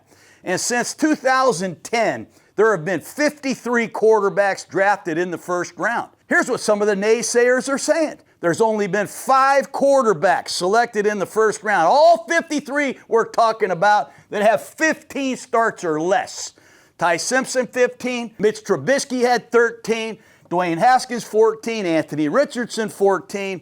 And Cam Newton turned out okay. He had 14. But this is uncommon. Taking a quarterback in the 1st round with a reigning MVP and taking a quarterback that only has 15 career starts. Who else are the LA Rams adding besides these draft picks? Well, they have a new offensive coordinator. Remember, Mike LaFleur, he left as the OC to become the head coach of the Arizona Cardinals. So enter Nate Scheelhaase, 35-year-old coach.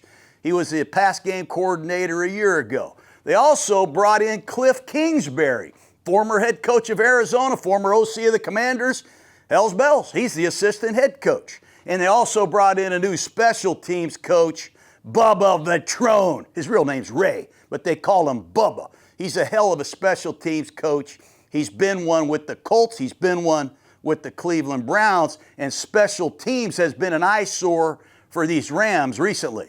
And you know, last year the Rams, everybody said they got the cheapest defense in football. They got the cheapest defense in football.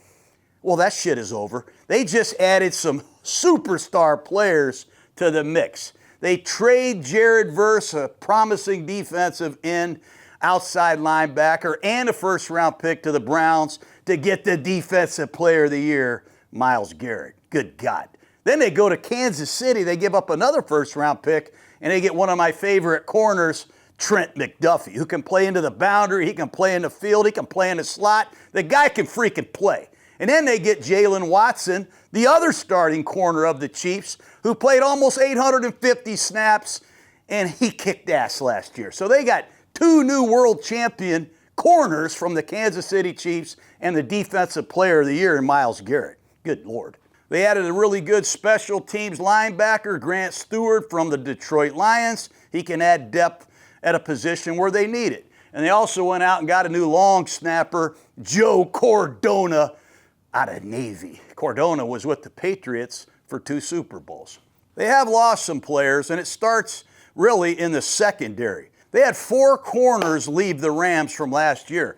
Darius Williams retired after the 2025 season. Kobe Durant is off in Dallas, and so is Darius Kendricks, who's a pretty good corner/nickel. They also lost Ahkello Weatherspoon. So 4 corners are gone. Enter the 2 Kansas City Chiefs. We already talked about Jared Verse. Very talented, very explosive edge rusher. He's in Cleveland. Right tackle Rob Havenstein, longtime LA Ram, has retired. Tutu Atwell, former second-round pick out of Louisville. That dude was fast. He's in Miami. But let's go back to Myles Garrett for just a second. It's not often, matter of fact, it's never happened in NFL history where you have the reigning MVP quarterback in Matt Stafford and you bring in the defensive player of the year in Myles Garrett. They're on the same team. This is like a freaking dream team, isn't it? It was an interesting position that Les Snead, the general manager, was in. Versus contract was coming up. They have to make a decision how much he's going to make. Byron Young, who had 12 sacks, his contract is coming up. And Kobe Turner, one of the best inside rushers in football, has his contract coming up. So they eliminated the problem of Jared Verse's contract by letting Cleveland deal with it. And they inherited a 4-year, $160 million Myles Garrett contract that takes him through 2030. But what's incredible about the Rams, and I do mean incredible. Ask me how incredible it is, Clay. How incredible? Well, let me tell you, they don't give a rat's ass about first-round picks. Most of the owners, most of the teams philosophically say the best way to keep economic control is to draft good. You got to get your draft picks in here because their contracts are cheaper than the free agent contracts, the veteran contracts. Are we together on that? Yep. But think about what this general manager, Les Snead, head coach Sean McVay have done with their first-round picks since they've been together. Remember, when they got there in 16 and 17, they traded up to get Jared Goff. Worked out pretty good, didn't it? Then the next year, at 18, let's take a number 1 pick. Let's get rid of that shit. Let's get Brandon Cooks in here. Pretty good receiver. And then in 19, they have the 31st pick in the first round. They traded out of the first round. They ended up getting Taylor Rapp, pretty good safety, out of Washington. And then in 2020, they took that first-round pick and the first-round pick in 2021 and said, let's give it to Jacksonville. Let's get Jalen Ramsey, the versatile corner. And boy, did that pay off. And then in 2022, let's take our first-round pick, and let's also use our first-round pick in 2023 and throw in Jared Goff, and let's go get Matt freaking Stafford. That'd take a lot of guts, man. Now in 2025, we trade down in the first round, and we get Terrence Ferguson, fast, up-and-coming star at tight end. And then in 2026, let's ship our first round and some other picks to Kansas City, and let's get the 25-year-old Trent McDuffie to come in and be a shutdown corner. And then let's use our 2027 pick and Jared Verse and go get Myles Garrett. So the amount of trades that they have made is unbelievable. And it continues to get better and better and better. And they just got the crown jewel, man, Myles Garrett. The Rams had 6 losses last year, including the NFC Championship game. They lost by 7, 3, 3, 1, 3, and 4 points. So little tiny details are what's missing in this Rams football team. So the first thing they did was address special teams. They got a new kicker last year. Now they got a new long snapper, and they got a new special teams coach. They are all in on improving special teams. And I think they got to play better against the Seattle Seahawks and the San Francisco 49ers. We'll talk about that in just a minute on the defensive side of the ball. So let's get a better fourth quarter pass rush. Oh, let's go get the best rusher that there is in football. So they've addressed 2 issues, I think, that could resolve some of these tight losses they had last year. Both playoff wins they had last year, they came from behind. They have the best quarterback in the league. He's a freaking Terminator, Matt Stafford. Ask Carolina, ask the Chicago Bears. When it gets dark and gloomy and it gets really hot and tight, they can lean on their superstar QB to pull games out. And don't forget, where's the Super Bowl at this year, Jake? LA. It's in LA. It's in SoFi Stadium. And I hate the visitors' locker room. It's like a freaking maze. But the last time the Super Bowl was in the SoFi Stadium, who won that Super Bowl? The Rams, 23-20 over Cincinnati. So here are your Rams, heating up to get back to the Super Bowl in their home stadium and to kick everybody's ass. And they got the people to do it. The Rams have a tough schedule like you would expect from a 12-win team. Don't forget, they open this season in Melbourne, Australia. How would you like to have one of your home games on a 19-hour plane trip? That would piss me off. No disrespect to Australia, but I want to play in my home stadium. But I want to remind everybody, that could wear a team out playing on a 19-hour one-way trip to play a football game. You'll see a lot of the Rams this year. 6 times they're on prime time. But at the end of the season, after that Week 11 bye, things get really interesting. They got a 3-week period where they got to play Green Bay, Kansas City, and Seattle. And then they got to play the Seahawks and the 49ers on the road in the last 3 weeks of the season. So they do have a tough schedule, and I'm sure they relish in that. The turnover ratio, the Rams were outstanding last year. They only gave the ball away 15 times. That's 4th in the NFL. And they took the ball away 26 times. That's 5th in the NFL. They were plus 11, man, in the turnover ratio. That is a key ingredient in winning football. Let's take a look at the special teams. You know, when you got all these stars, don't forget this. Somebody has to go out there and protect the punter and run down there and cover the punt. Somebody's got to run out there and cover the kicks. A lot of times the stars are like, I ain't doing that, man. And they're paid a lot of money, so we don't ask them to do that.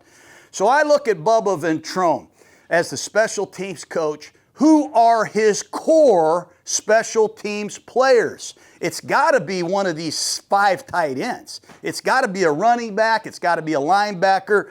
He has got to develop a better core of special teams players. They do have a new place kicker, Harrison Mevis. He's known as the thicker kicker. I'll tell you, last year after Josh Carty was released, this kid came in there and kicked his ass off. 18 for 19 on field goals, 48 for 48 on PATs. We talked about the new long snapper. And I want to know this. Who are the returners going to be? Last year, Xavier Smith was the punt returner. He fielded and returned 27 of the 28 punt returns. He had that big fumble now in the NFC Championship game that swung the momentum in that game.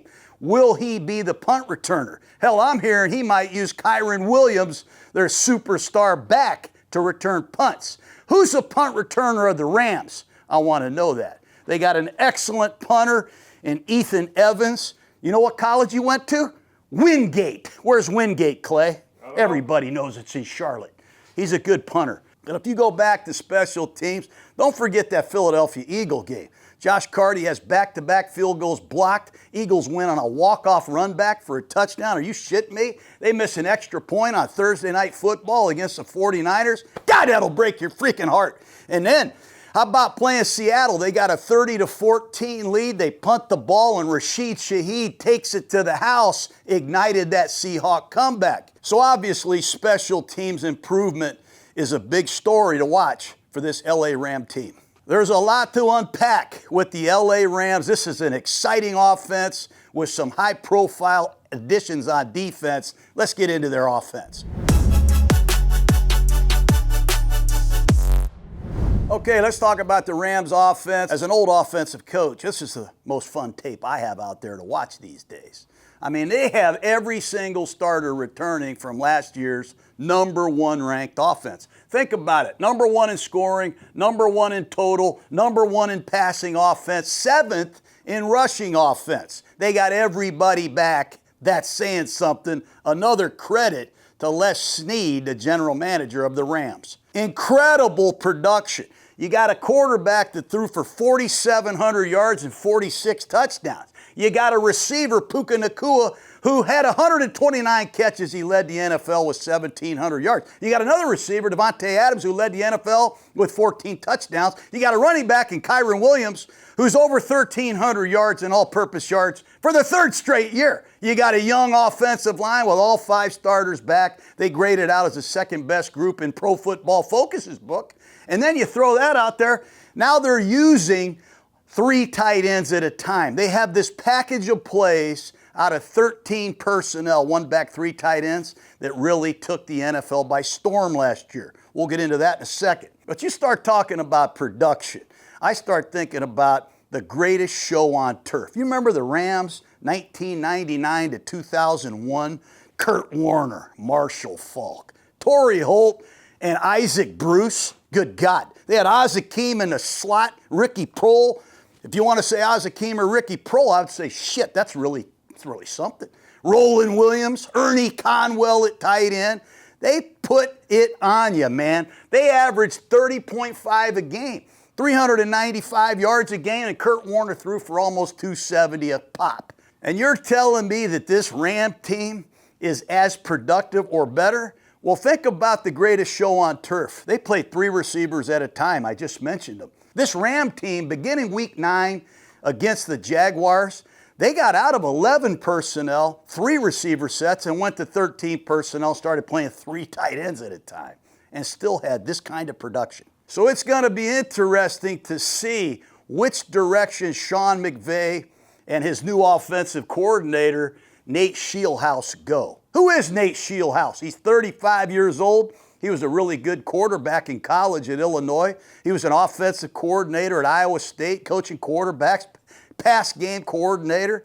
All of a sudden, he is the OC, although I think Sean McVay will call the plays. And don't forget that name, Cliff Kingsbury. He's another idea guy roaming around the halls. So they're going to come up with some really cool game plans. What McVay did last year is very cool, because when he became the head coach of the Rams in 2017, he had 6 seasons where he led the NFL in 3 receiver sets. He used 11 personnel more than anybody, 6 years out of about 8. So no one was expecting Sean McVay against Jacksonville to start digging into 13 personnel. Nobody did. He had only used 13 personnel 93 snaps in his first 8 years, or 150 games. But starting with that Jaguar game, he used 13 personnel 323 times. Man, that's 45% of the plays. 3 tight ends are on the field at once. That means you only got 1 wideout in the game. I did that against the Rams on Monday Night Football. I put in Keenan McCardle, Keyshawn. He's still mad at me because I took him out of the game. Can you imagine? You got to call 13 personnel. Is it Puka Nacua? 13 Puka. Or is it 13 Devontae? So if you call 13 Devontae, Puka's like, what the hell? Tried doing that with Jerry Rice and Tim Brown like I had to do. That's why I'm glad I'm out of coaching. The Rams don't just get in 13 personnel. They get into 13 personnel and they rock your ass, man. They had 32 touchdowns with 13 personnel on the field. By far, #1 in the NFL. I mean, they're the first team in the history of the NFL to have 4 tight ends with 3 or more touchdown catches. Did you know Colby Parkinson caught 8 touchdown passes? You probably didn't. Tyler Higbee, even though he was hurt, had 3. I mean, hell, Davis Allen had 3 touchdown catches, and so did Terrence Ferguson. So when you watch the Rams play football, they're going to have a lot of times where they're in 13 personnel. They can come out and they can put a tight end and Puka Nacua on one side, and then they put 2 more tight ends on the other side. So if you're a defense, do you rotate over here because Puka Nacua's over there? If you do, they might hand the ball off to Kyren Williams and jam it down your throat. The next play, you come out and they're in an open formation, no backs. Tight end spread all over the field with Puka in the slot. Kyren Williams, who's a good receiver, as a wide receiver lined up out there. And then they could come up and create a 2-back set with a tight end at fullback, a tight end anchor on one side, a tight end on the other. Then you start adding all the different motions that they use. They create a lot of problems. And when you have 13 personnel on the field, you better have some linebackers out there and consider playing a base defense. Most defenses don't even play base anymore. You better have that group ready against the Rams, or they could, boom, knock you out, man. A couple other things that are very exclusive about the Rams offense is they're going to be under the center.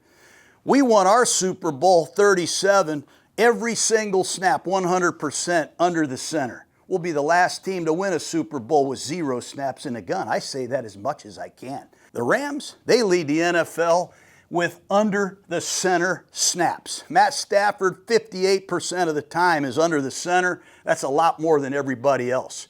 Number 1 in pass attempts, pass yards, touchdowns. Matt Stafford under the center generates some great play action passes. And it really helps their running game because Kyren Williams and Blake Corum, they're 7.5 yards deep in the eye, and they can pound these duos and weak side zones at you, and it gives them some time to read their cuts. The ball distribution is phenomenal.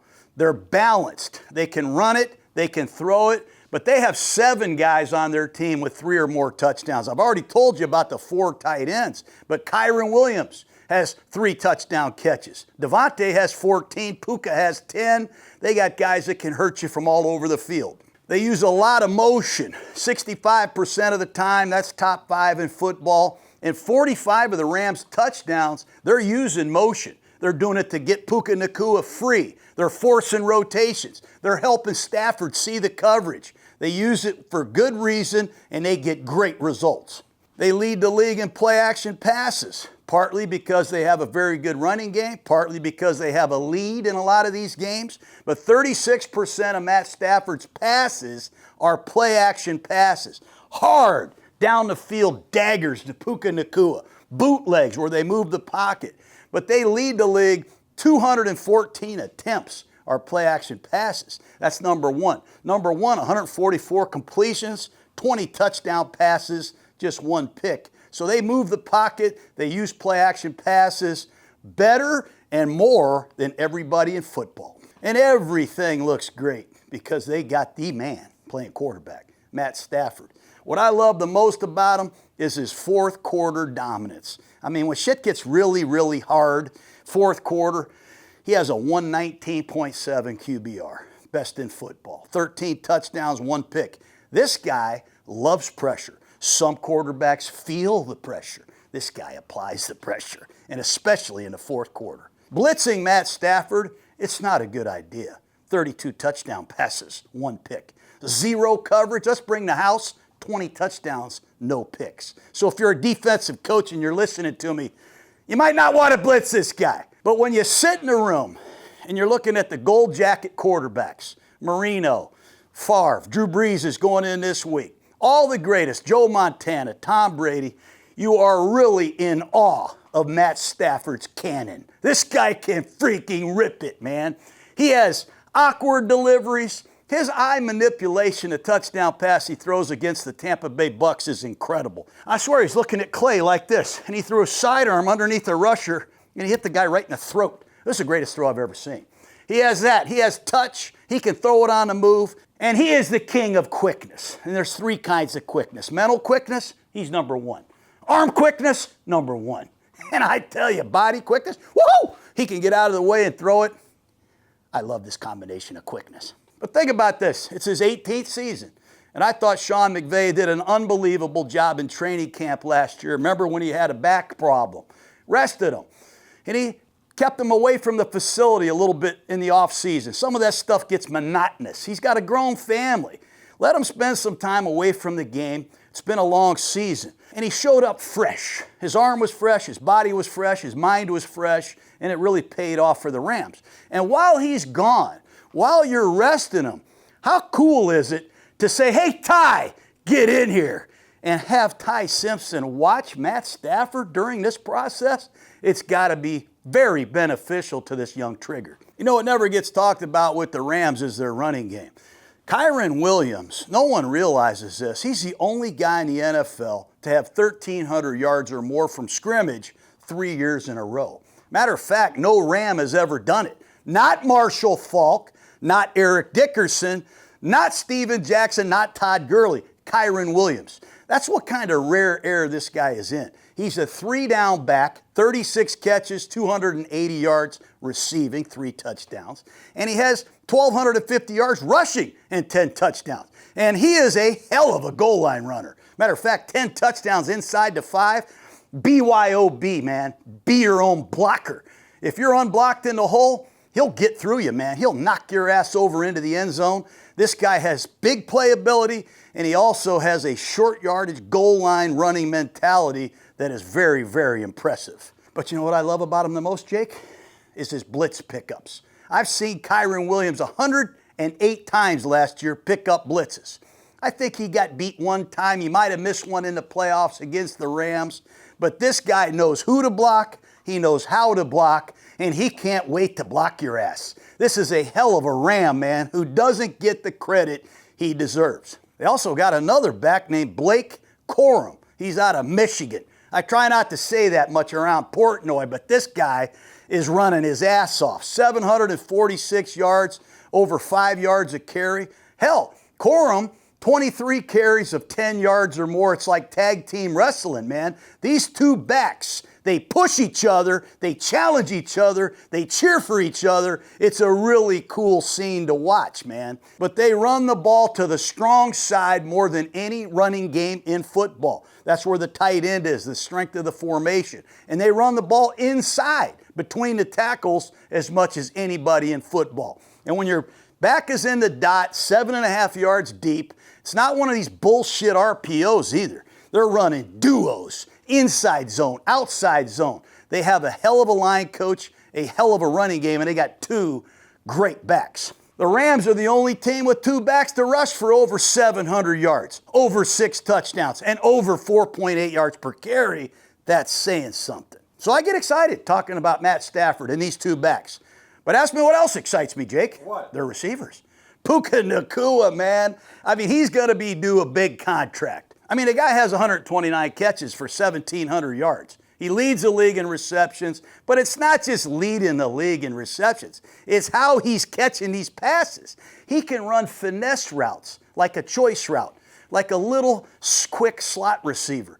And then he can run a dagger 18 to 20 yards deep, a deep square in, snatch it away from his body, and he'll bounce off tacklers. He'll stiff arm guys. He has the elusiveness to make you miss. He has the speed to run the post, and he has the power to just kick your ass. He's a savage with the ball. I love his playing style. I don't remember many receivers that block like this and compete like this. He is special. He's had some off the field things that are a little bit of a concern. They got to pay this guy what he's worth. So I think he's got to get his stuff really tightened up off the field to get the money that he truly deserves. But good God, this guy can do it all from any formation. Backsided trips, put him in the slot, put him in motion, hand him a jet sweep. I wish I had him. And then how about you throw in Devontae Adams? This guy is the first player in NFL history to lead the league 3 times in touchdown receptions with 3 different teams. He did it for the Pack, he did it for the Raiders, and he just did it for the Rams. 14 touchdown catches, and he missed 3 games. And in the red zone, inside the 5, 6 of his touchdowns come from the goal line, from the 3 in.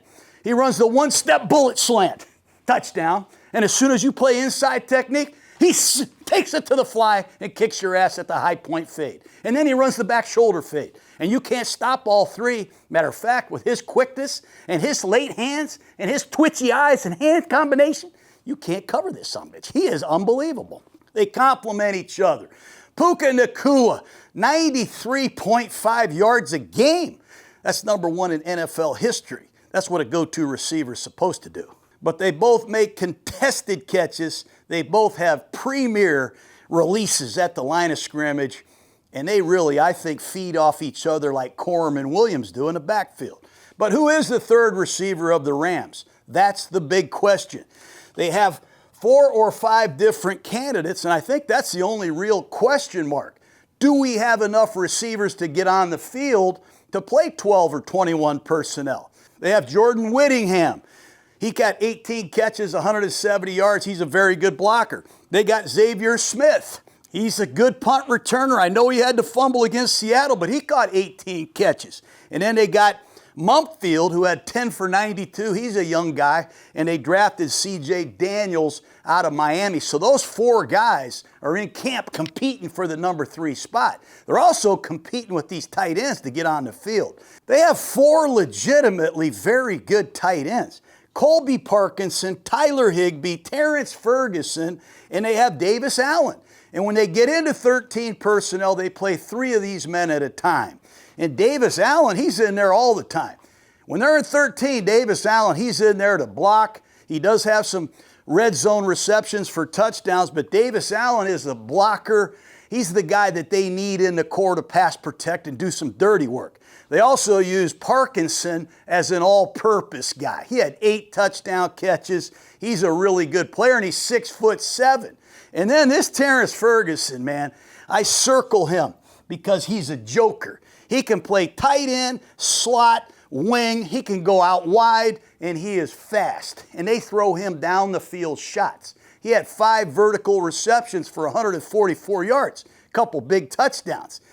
And every target to Ferguson is 17.6 yards per target in the air. So they throw the ball deep to Ferguson. And Tyler Higbee, he's going into his 11th season. Is he the greatest Ram tight end in history, Jake? Yes or no? Who do you think it is? Billy Truax or Jack Snow? I mean, Roland Williams, Ernie Conwell? Who do you think is the best tight end? That's that guy, Tyler Higbee out of Western Kentucky. And now, what else did they do? They bring in Max Clare from Ohio State in the 2nd round. He plays 3 years at Purdue, 1 year at Ohio State. And I know Les Snead and McVay saw Clare at Purdue. He had 51 for 700 yards at Purdue. He transfers to Ohio State. He's got 43 for 445. And Ryan Day used him as a wing, in the fullback position, in the slot. These Ram tight ends, they have 5 guys. I wish I was a tight end coach of the Rams. So there's real competitiveness in LA. Who's going to be on the field? 3 receivers at a time? 3 tight ends at a time? What are we going to do? And Sean McVay has a playbook about this thick that can really give defenses fits. And last but not least, let's talk about this offensive line. I mean, Rob Havenstein retires and everybody's, holy shit, we lost Rob Havenstein. This guy was a very good Ram for many, many years. So they put a young guy out there, Warren McClendon, a 5th-round pick out of Georgia. And you start watching it and you start looking at it carefully, and then you start looking at Pro Football Focus's rankings. They have McClendon ranked as the number 2 tackle in football behind Penei Sewell. This guy had a great stretch of games for the Rams. They've also got another tackle on the other side named Alaric Jackson. This guy, I don't even think he was drafted coming out of Iowa. He has come on and become an outstanding left tackle on the blind side of Matt Stafford. He had an offseason issue. We're still getting to the bottom of that. But Jackson and McClendon, 2 young tackles that are really coming through for the Rams. Steve Avila, former 2nd-round pick out of TCU, is the left guard. The right guard is Kevin Dotson. He's my favorite interior player in the NFC. He will blast you in the running game. I mean, you could say Chris Lindstrom from the Falcons, Quinn Miners from the Broncos, and Kevin Dotson from the Rams. If I had those 3 guys, I'd go have a party. Dotson only had 1 holding penalty. He's not sloppy with his hands. The guy's precise. He can handle the stunts. He can knock you off the ball. He can pull. He can get out on screens. Dotson's a great player. And the center, Coleman Shelton, he is the only Ram to play every game last year. So they survived some injuries across the board. They've got good depth with Quisenberry, Bo Limmer. He's a good player, number 50. He can play either guard or center. And they also have Dylan McMahon, a former Philadelphia Eagle draft pick, who's a backup center. Don't forget the rookie, Keegan Trost, third-round pick out of Missouri. He's going to be a big part of this preseason. I think you'll see him playing both tackles. He could be the third tackle and the swing tackle for the Rams. You know, this offensive line last year only gave up 23 sacks. That's tied with the Denver Broncos for the fewest. That's impressive.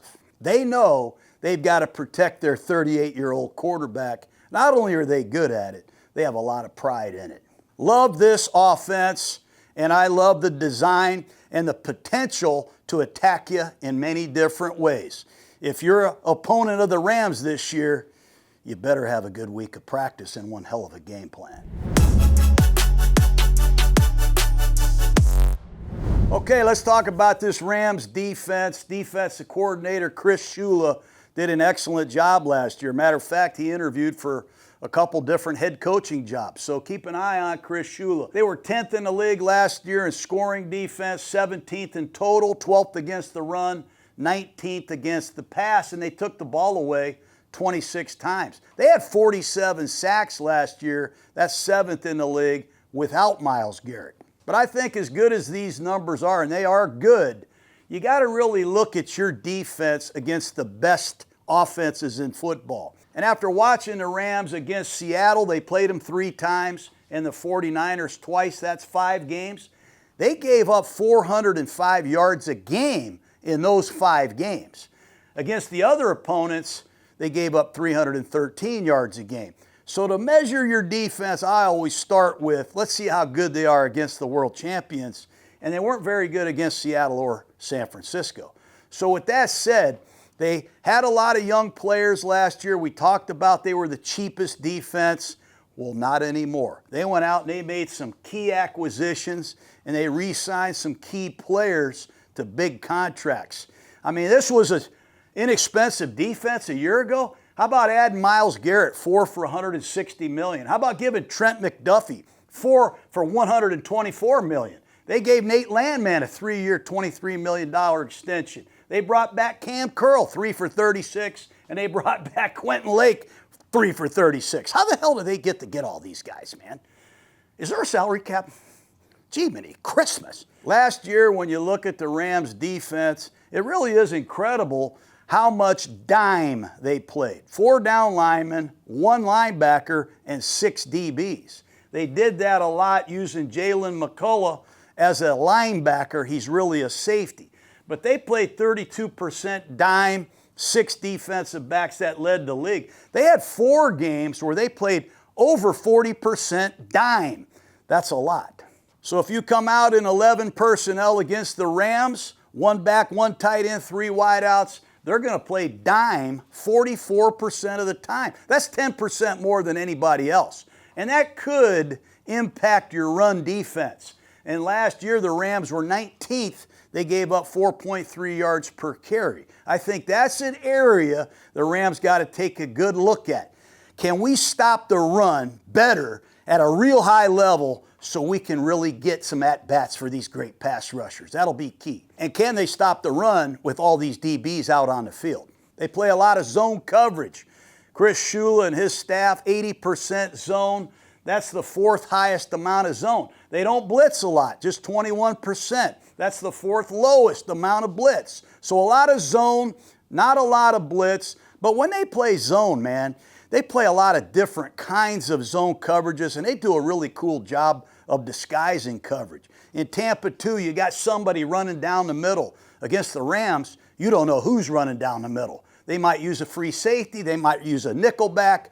They cut on one side and cloud. They might sky the backside. They do some real cool coverages to mix things up within their zone premises. You know why the Rams don't blitz much, Clay? Why? They don't have to, because they get more pressure than any other team. They're the only team in football to have 3 players with over 50 pressures. I mean, Byron Young, good God, Jared Verse last year, and Kobe Turner, they get after your ass, man, with just a 4-man rush. That allows you to use 7 men in coverage and mix up those coverages and give quarterbacks a lot of problems. Let's start with the Myles Garrett factor. I mean, I was in Green Bay when we signed Reggie White in free agency, the great Philadelphia Eagle. And Reggie White came to Green Bay in the prime of his career, similar in age to Myles Garrett, and he made everybody around him better. Think about Byron Young now. We all know that Myles Garrett led the NFL last year in chips, nudges by tight ends. 44% of the time, Myles Garrett got chipped by a back or nudged by a tight end. By far, number one. You don't think Byron Young, who has 12 sacks on the other side, is excited to hear that? Holy cow, I'm going to get a lot of one-on-ones. It's going to make Young even better. And Young's going into a contract year.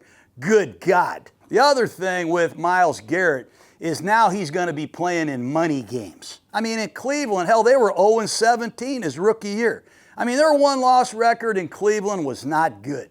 They had a hard time scoring points. They had a hard time getting a lead into the fourth quarter. Now Myles Garrett has the number one offense. And I'm telling you, he's going to get so many more opportunities to rush. It's unbelievable. I used to stand on the sidelines. I remember we signed Trace Armstrong, good pass rusher from Miami. We're playing the Seattle Seahawks in the Coliseum. We got the Seahawks. We're beating them down, man. And the Seahawks put a backup quarterback in. Normally in the NFL, you think, put the starters on the sideline. Put the starters on the sideline. Bullshit. I see Trace Armstrong jumping over Gatorade coolers because you get the offense in a predictable passing situation, and you got a chance to go out there and bury them. And that's what the great rushers are going to do, and that's what Myles Garrett's going to do for the Rams. The other thing is, I learned this from Bill Walsh. You got to have a fourth quarter pass rush. That's one of the big reasons why we won the Super Bowl. We got a lead against the 49ers in the playoff game. Go! Game over, man. We got a lead against Philadelphia. Good night. And then we got a lead against the Raiders. These guys ended your day. Myles Garrett has 7.5 of his sacks last year in the fourth quarter. That just shows you what kind of conditioning he has. That just shows you how he flourishes in the big moments. Only guy to have more sacks than Myles Garrett last year was Danielle Hunter with 8. He's a badass too. So Myles Garrett's going to make everybody better. He's going to play big in big games. He's going to add to the fourth quarter pass rush. And he's going to get chipped and helped on a lot, so it's really going to help Byron Young on the other side. Let's take a look at this defensive line. Make a note about Kobe Turner. When I watch Kobe Turner, he wears number 91. Not a lot of people bring him up. You talk about Aaron Donald. Are we going to get Aaron Donald back? Well, shit, you already got Kobe Turner. Kobe Turner, when you look at his numbers, the pressure rate when he's on the field, this is no shit. 43.5% pressure on the opposing quarterback. When he comes out of the game, it's 27.2% pressure. So when he's on the field, number one pressure rate in football, 43.2. When he's off the field, it's 27%. That's the third lowest. So let's get him signed too. But that's a 15.9% differential when Turner's on and off the field. That's second to Chris Jones. The Chiefs have the same problem when they take Jones out of the game. The other defensive lineman I like for the Rams is Poona Ford. He really plays in their base defense. He can come in some of these dime defenses and stuff the run. He wears number 97. Poona Ford had a nice year last year. He gets off blocks, he can play two gaps, and he is very productive, and he's been durable. The other guy I like is Braden Fisk. I say enter at your own risk against Braden Fisk. He wears number 55. He has a very good pressure rate. What I love about Fisk is if you study him carefully, he got double teamed 149 times last year, and he still had a 10.7% pressure rate. So he's not one of these guys that gets doubled and says, shit, I got doubled. He'll split the double, man. He'll still have an impact on the game. I love Fisk, I love Ford, and I really love Kobe Turner. Turner played 66% of the time, Fisk played 48% of the time, and Poona Ford played 45% of the time. And don't go to sleep on Tyler Davis. Tyler Davis out of Clemson, former 6th-round pick, wears number 90. He played 43% of the time. So these are the four guys they play a lot. And they also have a couple other guys that are coming on. Ty Hamilton, former late draft pick out of Ohio State, number 57. And Murchison, number 52. He comes in and makes some hidden plays, the former Tennessee Titan. So they have some stars, they have some depth, and they rotate them, and they stay fresh. At linebacker, the Rams found a diamond in the rough last year in Nate Landman, number 53. He wears the green dot. Going into year 2 of Chris Shula's defense, he's like a coach on the field. He is the quarterback of the Ram defense. And what a season he had. He led the Rams in tackles, 132 of those. He had 4 forced fumbles. Remember the peanut punch, Jake? He would punch that ball out. He had a forced fumble in 3 straight weeks. I just ask myself, what Ram ever forced a fumble in 3 straight weeks? Well, Kevin Green did that. He's in the Hall of Fame.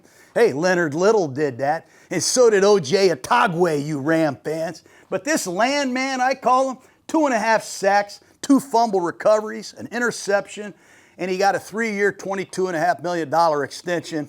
Good for you. He is a badass. Love him. He's an every down player. He plays 90% of the snaps. The other linebacker is Omar Spates. Spates had 79 tackles, plays 63% of the plays. They also use Jalen McCullough, number 2, as a linebacker in dime. So Spates will come out. They'll bring in McCullough to give them a real healthy underneath pass coverage against linebackers and tight ends. So they'll have these 3 linebackers playing quite a bit. They also added Grant Stewart from the Detroit Lions to give them some depth, some experience, and some help on special teams. I just can't believe Myles Garrett is going to be playing for the Rams, so I keep going back. You like get-offs? I mean, you really like to see a guy put his hand in the dirt. And when the ball is snapped, he gets off on the ball. I mean, he's got to get off. You know, he has a 0.70 get off. The guy's like a freaking light switch. Look. Myles Garrett. Myles Garrett. That's how fast he is. The guy's fast. He's got 125.5 sacks. He's tied with Dwight Freeney. 1 more sack, he takes down Derek Thomas. You know what happened in my first game as a head coach against the Chiefs? Derek Thomas had 5 sacks. Son of a bitch. And the guy's off the edge. We all know Myles Garrett's great, but this Byron Young, I think it's a critical season for him. He's in a contract season. We all know that Myles Garrett's going to get a lot of attention. This kid had 12 sacks last year, Byron Young did. 27.5 in his first 3 years. And Byron Young, he's one of the truly great Gruden grinders. He is 28 years old, and he has only played a few years. Byron Young was working at Dollar General. Don't forget that. He walked on at Georgia Military Academy. So this guy's had to come from nowhere to Tennessee to this point in his career. I hope he gets 25 sacks and gets paid big time. Not only do they have those 2 rushers, they have number 10. His name is Josiah Stewart, former 3rd-round pick out of Michigan. Only 160 rushes or so last year, but he's got an 18% pressure rate. This guy really pops off the screen to me. He wears number 10. He can walk around like a rover. They'll play him inside. They'll play him on the edge. And don't be surprised if you see Stewart, Garrett, and Young on the field together in their NASCAR package. I really like him. And this Johnson kid, number 94 out of Toledo, has come on as well. So they have 4 good edge rushers. They have 2 great edge rushers. They have the best edge rusher in the game. But I'll tell you what's really exciting and really cool and something to really watch for is this Ram secondary. They made a lot of changes. 4 corners gone. And we got to bring in somebody. Let's go get Trent McDuffie, the ex-Kansas City Chief. Think about this. McDuffie is 25 years old. And then let's bring in his teammate, Jalen Watson. He's 27 years old. So you get 2 two-time world champion corners that came into the draft together that are very good friends. They're physical, they're big game money corners, and they're in their prime, and they're both versatile. But nobody's as versatile as Trent McDuffie. You can play him into the boundary, the short side of the field. You can play him to the wide side, left corner, right corner, nickel corner.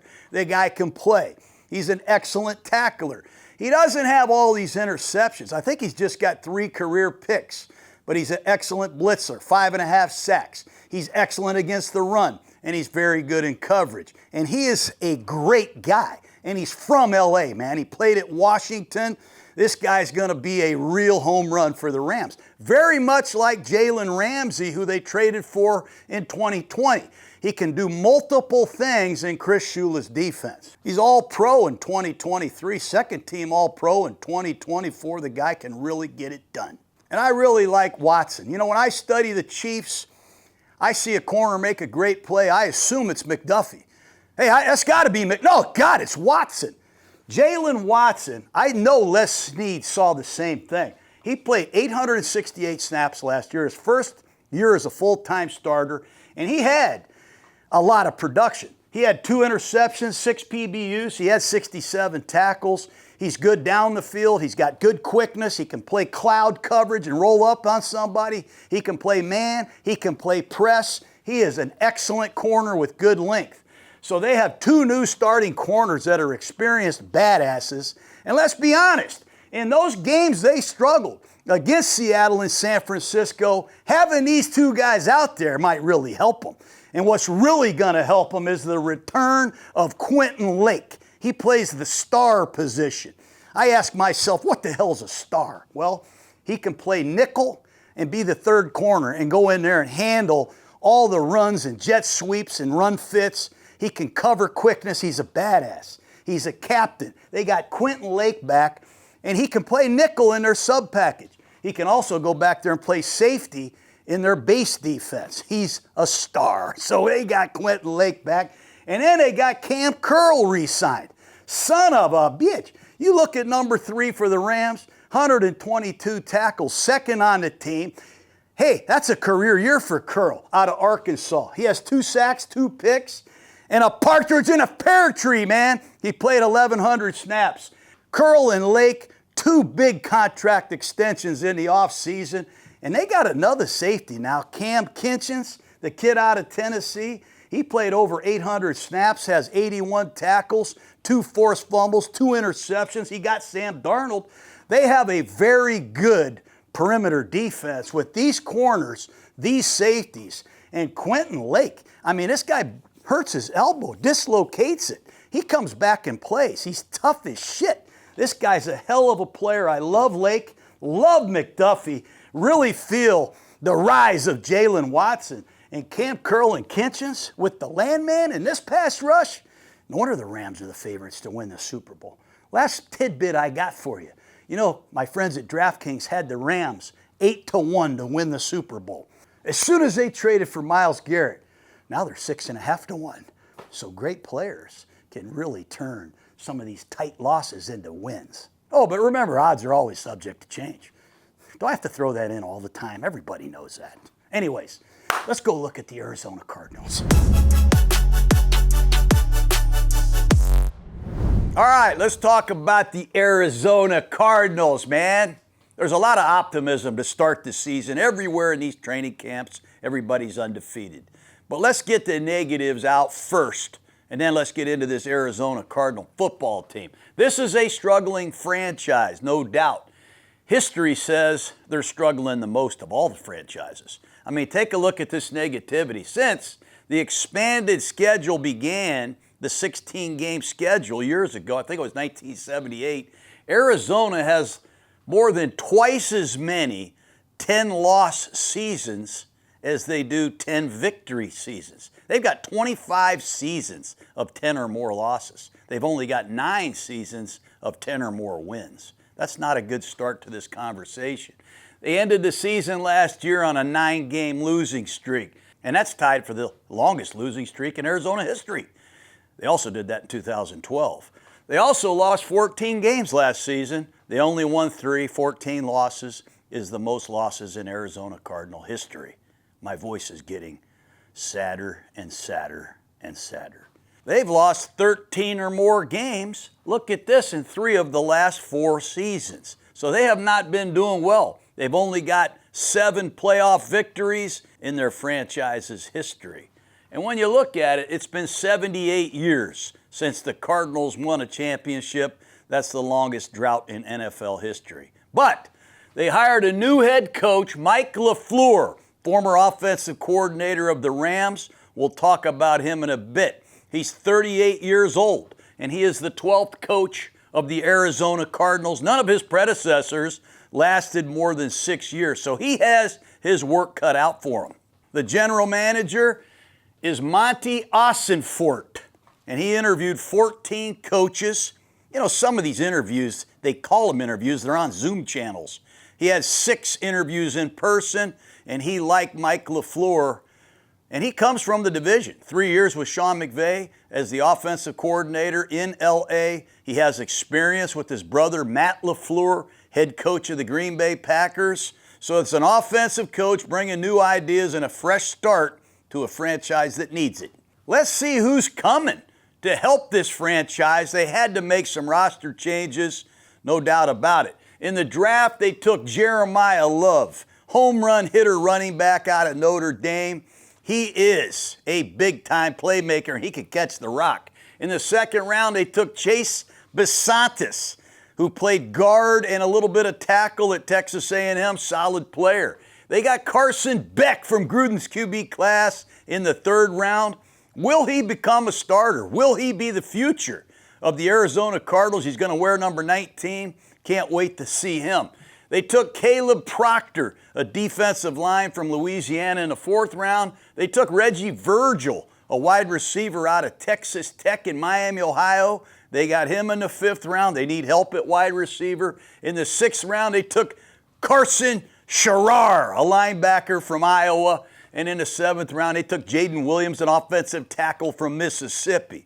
So these young players, let's hope they can come into the lineup and compete and contribute, because Arizona needs help. He's also bringing a new offensive coordinator, Nathaniel Hackett. Remember that name, the former head coach of the Denver Broncos. He's been the offensive coordinator of the Green Bay Packers, the New York Jets. So LaFleur and Hackett will definitely change the shape of this offense. They also brought in quarterback Gardner Minshew. He's bounced around the league. He started 47 games. Last year, he was a backup in Kansas City. They signed Tyler Algier, running back from the Atlanta Falcons. I think Algier was thinking he was going to get an expanded role. He was tired of watching Bijan Robinson, but here he comes to Arizona, and then they draft Jeremiah Love. They brought in a couple receivers. Veteran Kendrick Bourne, who was with the San Francisco 49ers last year, and they brought in Devin Duvernay, a very good return man. Was in Baltimore. You remember him last year with the Chicago Bears.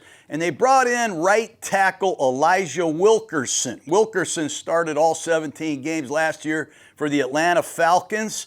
When Caleb McGrary got hurt, Wilkerson could address a huge need at right tackle for Arizona. And on defense, they signed Jack Gibbons, a Gruden grinder from the New England Patriots. He had over 80 tackles. He'll compete to start in the middle of this defense. And they brought in Andrew Wingard, a safety from the Jacksonville Jaguars, who is second on their team in tackles. So they do have 2 veterans that they have added to this defense, and they need help there as well. But when somebody's coming in, somebody's got to go. And when you lose 14 games, there's going to be some guys going out of the building. Head coach Jonathan Gannon is no longer here. He's in Green Bay as the defensive coordinator. He went 15-36 in his 3 seasons. They let offensive coordinator Drew Petzig go. Guess where he is, Jake? Where? He's in Detroit as the offensive coordinator. So he landed on his feet pretty good. So did Coach Gannon. Those are 2 really good coaches. They let Kyler Murray, the 2019 number 1 overall pick, walk. He's in Minnesota. Minnesota's quite a story. They let their quarterback, Sam Darnold, go to Seattle and win the Super Bowl. And then they let Daniel Jones go to Indianapolis, where he got a $50 million quarterback, and now they have Kyler Murray. So this is a strange league, isn't it? They let running back Michael Carter go. They let wide receiver Zay Jones go. And they let slot receiver Greg Dortch go as well. They also let 4 offensive linemen go. 2 tackles, veteran Kelvin Beachum, no longer in Arizona, and right tackle Jonah Williams is also gone. That's why that right tackle position is critical. 2 inside players, Will Hernandez, Evan Brown, gone. And on defense, Calais Campbell, left. He went to Baltimore. I think Calais is 41 years old. He had 6.5 sacks last year. What a total badass. He's gone. They let Dalvin Tomlinson go to the Chargers. They let linebacker Akeem Davis-Gaither, who played over 500 snaps, go to the Colts. And they also lost safety Jalen Thompson to the Dallas Cowboys. So they're losing 4 players on defense that played over 500 snaps. Let's talk about head coach Mike LaFleur for just a minute. As I said, he's a young guy. He's a sharp offensive mind. He's been to the Super Bowl twice as an assistant coach. In 2016, he was part of Dan Quinn's staff. They lost to the Patriots. Remember that 28-3 come from behind win? Those freaking Patriots. And then in 2019, he was the pass game coordinator of the San Francisco 49ers. They lost the Super Bowl to the Chiefs. So this guy LaFleur, he has an interesting football background. His brother's the head coach of the Packers. He's been with Kyle Shanahan and the 49ers. He's been with Sean McVay and the Rams. The last 3 seasons, he was the offensive coordinator with McVay. He did have one season where he called plays in 2022. That was with the New York Jets. That'll be a different story next week. But the cool thing about LaFleur, and something to think about, is he has a lot of inside information in this NFC West. After being with Kyle Shanahan, all his meetings, on the headset, on the practice field, he should know Shanahan well. Who knows Sean McVay better? Hell, he's got a headset on last year when Matt Stafford won the MVP. And he knows Seattle. I mean, hell, he's preparing for the Seahawks twice a year in big money games. And they saw Seattle 3 times last year as the Rams. So he knows the NFC West. But you know the problem, Jake? What? The NFC West knows him too. So we'll see what happens. It'll be kind of cool. There are big concerns with this team heading into this season, Clay. Ask me what they are. What are they? Well, the number one concern is they have a tough schedule. They have the 3rd hardest schedule in the NFL, if you're into these types of things. The winning percentage of the opponents is .538. That's the 3rd hardest. And when you look at their schedule, 6 out of their first 9 games are against playoff teams. Playoffs? Shouldn't a 3-14 team get a little break with the schedule? They got to play the Chargers on opening day. They got to play the Seahawks twice, the 49ers twice, the Rams and the Broncos in the first 9 weeks of the season with a new head coach. Now that's horse shit. Who makes a schedule like that? Not only that, they got 3 of their first 4 games on the road, and 6 of the first 9 games are on the road. Damn. The other thing that really makes a coach sick, a fan base sick, is injuries. And everybody talks about the 49ers, all the injuries they had.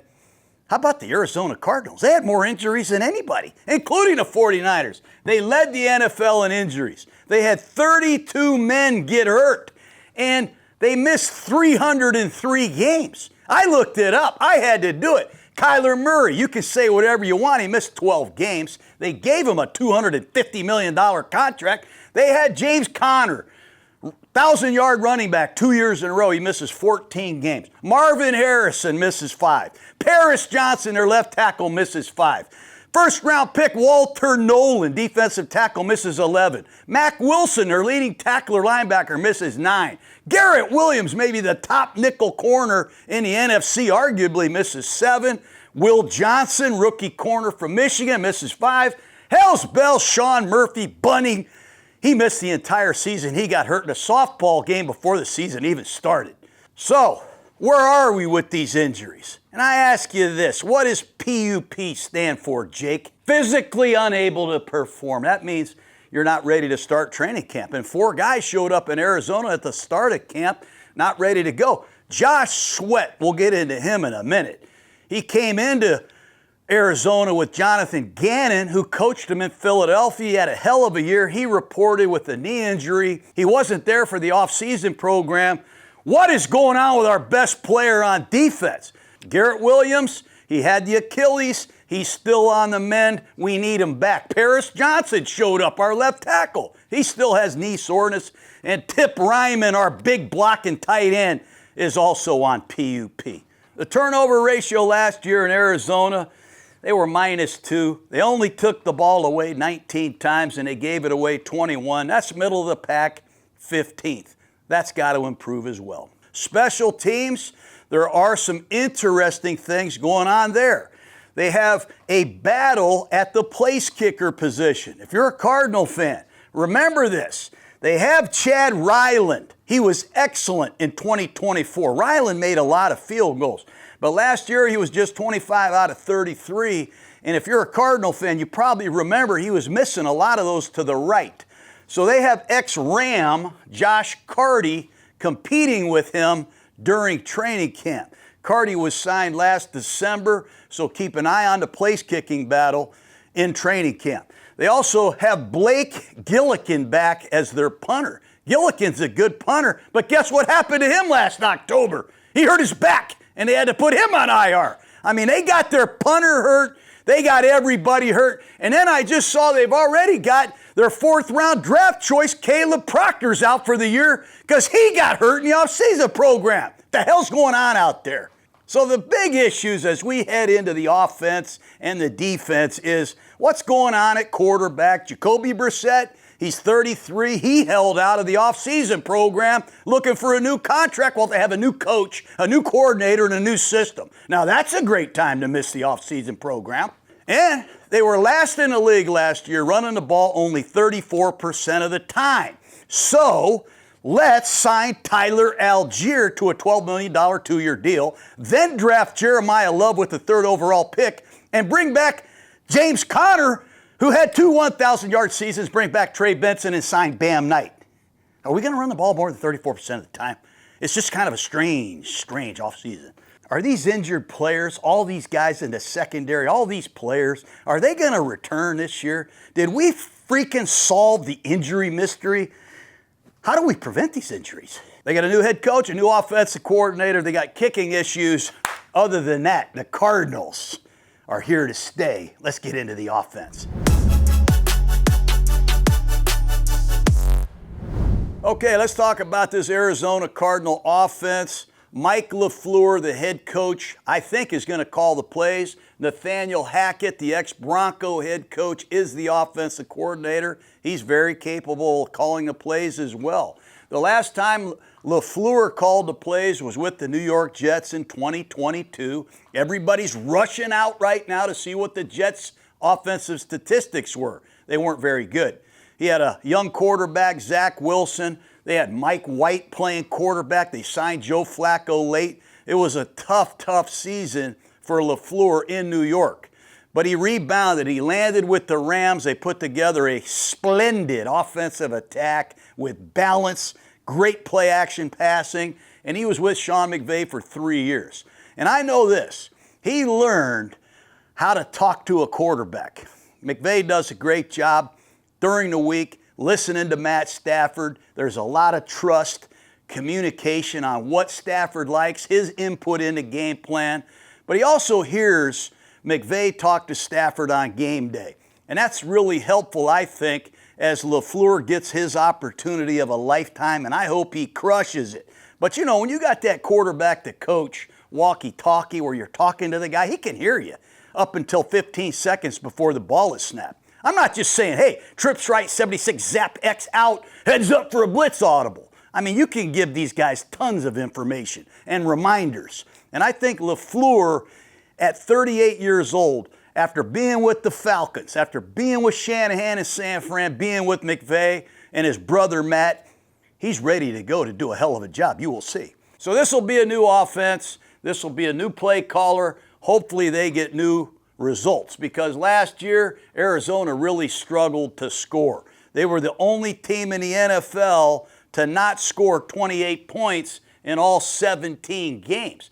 They were less than 20 points in their last 6 games. Hard to win if you don't score, especially in the NFC West when you got Stafford, Sam Darnold, and Brock Purdy. Last year Arizona was 23rd in scoring, 31st running the ball. You got to remember this. Last year, this was the most lopsided team in football. They threw it 66% of the time, more than any other team in the league. And they ran it 34% of the time. That's the lowest amount of runs in football.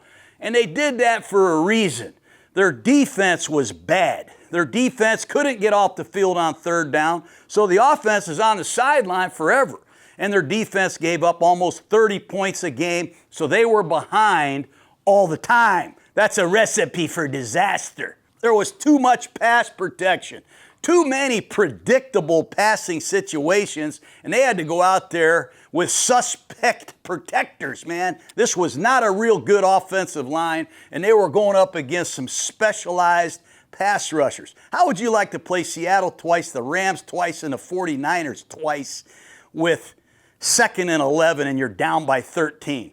It's not a lot of fun. The Cardinals gave up 59 sacks, and every single sack has a reason. Maybe the left tackle got beat. Maybe they didn't pick up a stunt. Perhaps the quarterback held it too long. But 59 sacks, there were too many reasons. You ever hear that song by Earth, Wind, and Fire? Reasons! I love that song. They gave up 289 pressures. I mean, that's 3rd most in the league. And a lot of the pass yardage, let's be honest, I used to refer to it as garbage yards. I mean, you're down by 17 points and the defense is just trying to keep you in bounds. Nothing's free in the NFL, but some of the yardage accumulated was in garbage situations. They rarely got blitzed. Only 21% of the time did Arizona get blitzed. They didn't have to blitz. People were getting pressure and getting sacks without having to blitz. They got to get balance back in this offense, and I think that's what Matt LaFleur is set out to do in training camp, especially with the addition of all these running backs. You know, last year they benched Kyler Murray. I think it was week 6, and things improved a little bit under Jacoby Brissett. He had a career year. So did wide receiver Michael Wilson. As soon as Brissett took over, Wilson took off, and Trey McBride took off. Trey McBride, their tight end, all-pro, broke an NFL record for tight ends in receptions. So Jacoby did give the Arizona Cardinals a spark. I look for Arizona to get underneath the center more. Remember, LaFleur and the Rams are under the center 37 snaps a game. That's number 1 in the NFL. Arizona was only under the center 17 times a game. So I think that'll be a philosophical change. Will Mike LaFleur bring that 13 personnel package to Arizona? 1 back, 3 tight ends. The Rams kicked ass with that last year. Perhaps that's fresh on LaFleur's mind. They do have the great Trey McBride, the all-pro tight end. But after that, are we going to get Elijah Higgins from Stanford and this Trey Ryman guy healthy enough to play for 17 games and be a force in 13 personnel? Shit, last year, Drew Petzig had to use an extra offensive tackle just to find a tight end that would block. A lot of these high draft choices haven't really exploded onto the scene and haven't been consistent for this franchise. And it starts with Kyler Murray. What the hell happened to this guy, Jake? He's the number 1 overall pick in 2019. Everybody's excited. They gave him a contract, $230 million for 5 years. $160 million were guaranteed. And they had a clause in there. Remember that independent clause in there about studying? What the hell was that? That was weird. And now Kyler Murray, he has injuries, he has inconsistency, and he goes to Minnesota, and that's a confusing franchise. I've already talked about it. But anyways, the rule is this. I used to say, anyway, if a player leaves our team and goes to another team and plays better, that's bad for us.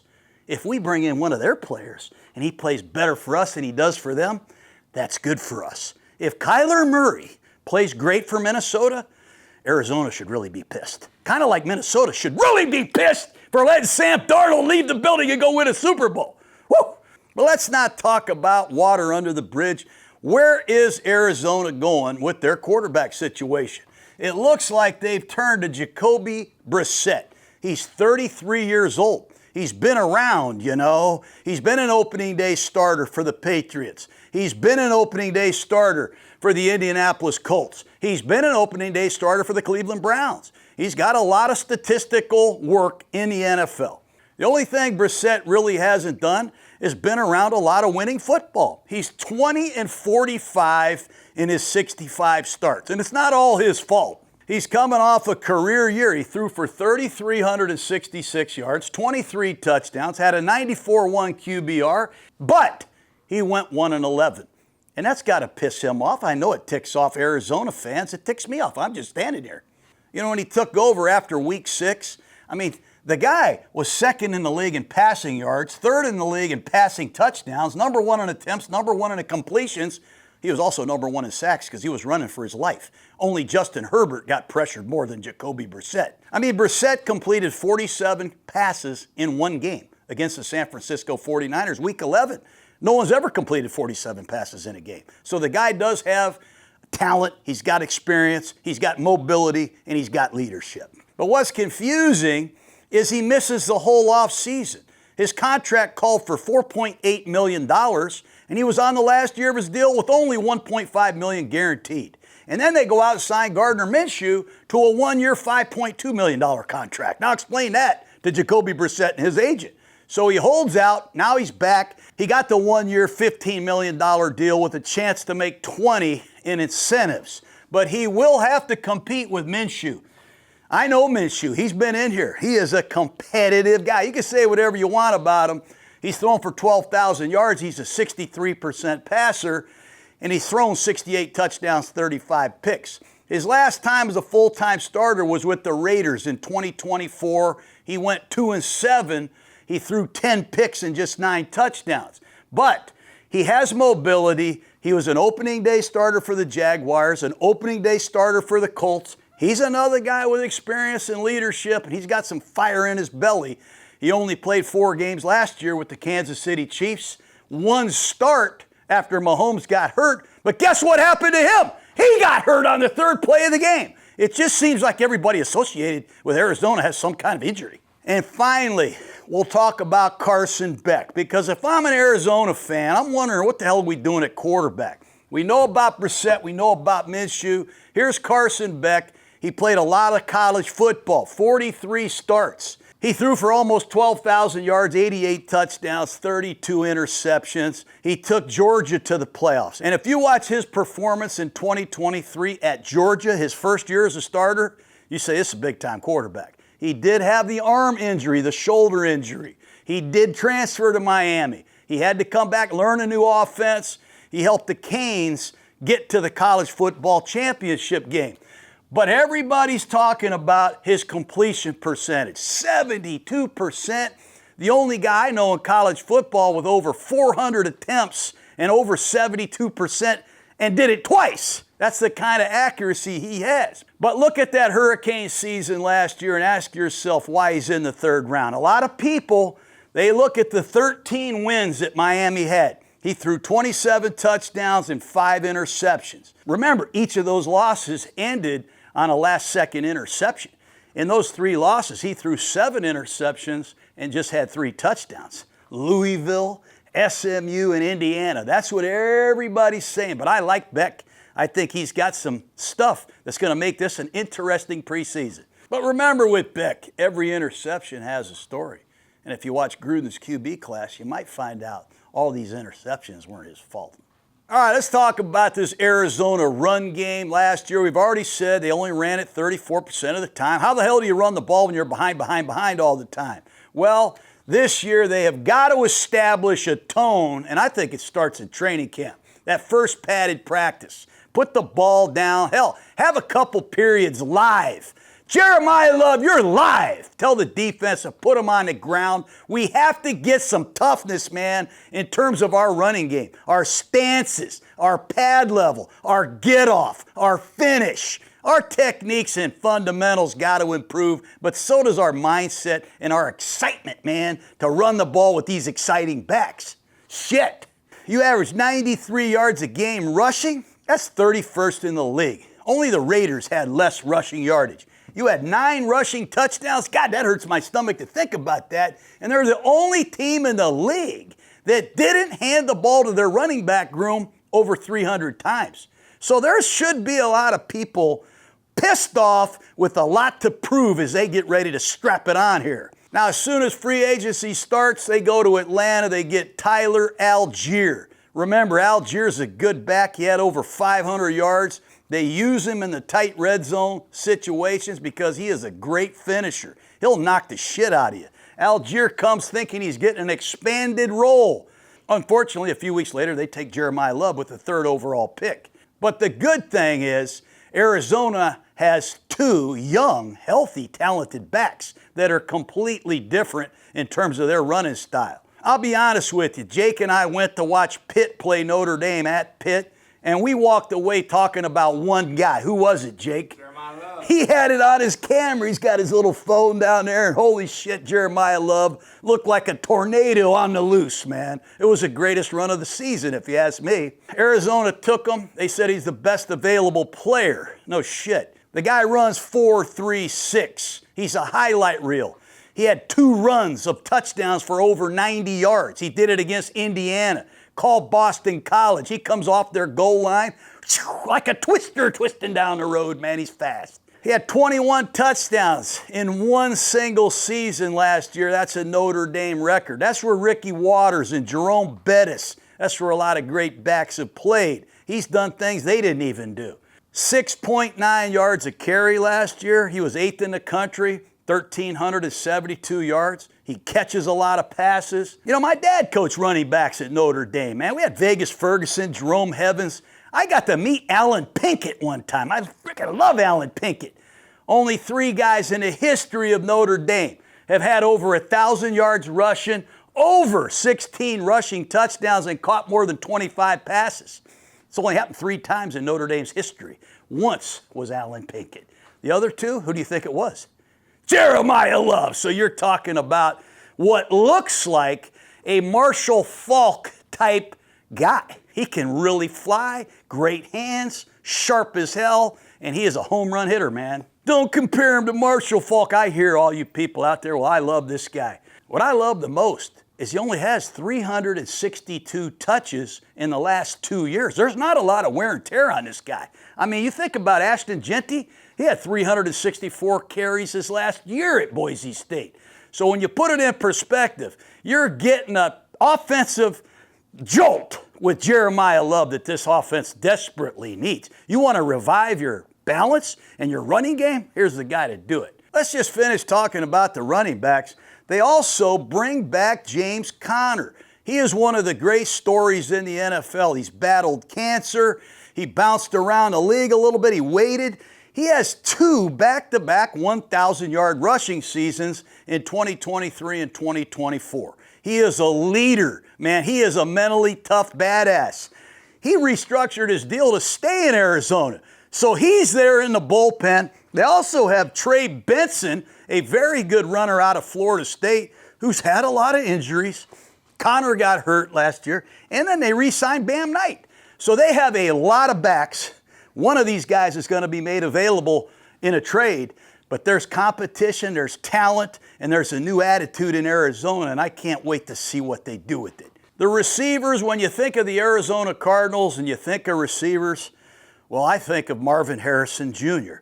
And Marvin Harrison Jr., the 4th pick in the draft a couple years ago, he's battled injuries. He's battled inconsistency. Matter of fact, last year he just had 41 catches, 608 yards, and 4 touchdowns. He's had 2 seasons. He's yet to have 1,000 yards receiving in a season. He has 21 games in a row without going over 100 yards receiving. Now, Mike LaFleur, he comes from the Rams, where Puka Nacua did it all. I mean, they put Puka Nacua here and there and everywhere, and he led the league in receptions. They had another receiver, Devontae Adams, lead the league in touchdown catches. So that means perhaps LaFleur is with Harrison right now, getting him ready to go. Now, Harrison, he's got to stay healthy. He had some drop passes. He showed up at camp. He looks like a freaking tight end. I mean, this guy's really big.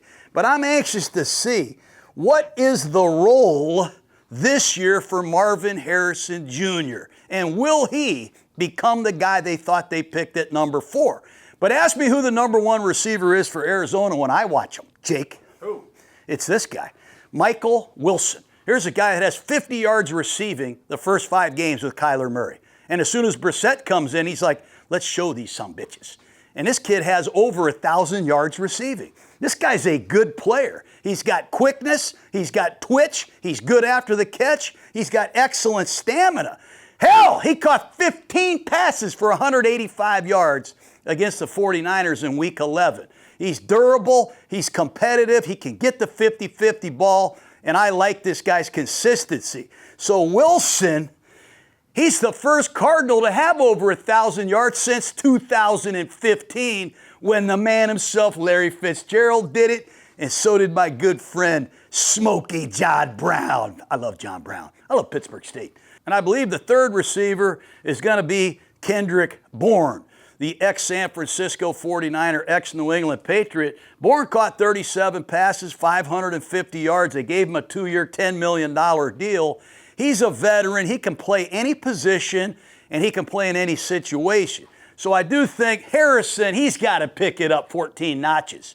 They got Wilson, who's emerging fantasy football fans, and they got Bourne, who's a veteran presence. After that, they're a little bit unsure. I would keep an eye on Reggie Virgil. Reggie Virgil is the 5th-round pick this year. He played 3 years at Miami, Ohio, played 1 year at Texas Tech. The guy has 100 catches right on the nose, almost 1,600 yards, 16 touchdowns. Some of his tape, there's some good shit on there now. So this kid is interesting. He's going to compete for the number 4 spot. Devin Duvernay has got to make the team. He's going to be their return man.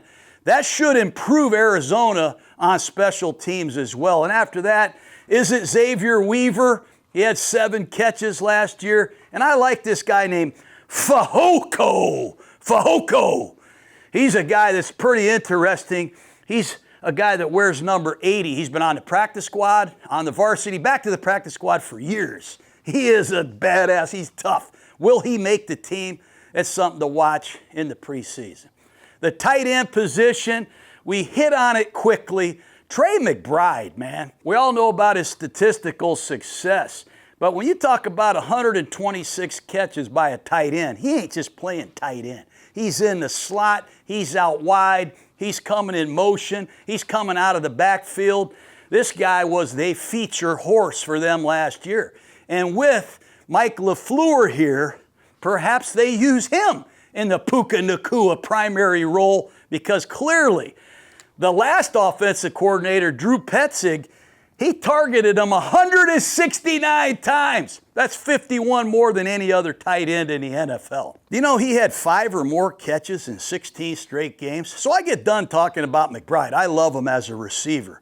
But I ask you this, if we're going to hand the ball to Love and Algier, and then Love again, and then Algier again, will he get in the core and become a key blocker at the point of attack? Will he scramble and cut off the backside C-gap? Those are the little things I think McBride has to work on to take his game all the way to the top and help this team the most. They also have Higgins, Elijah Higgins. He's from Stanford.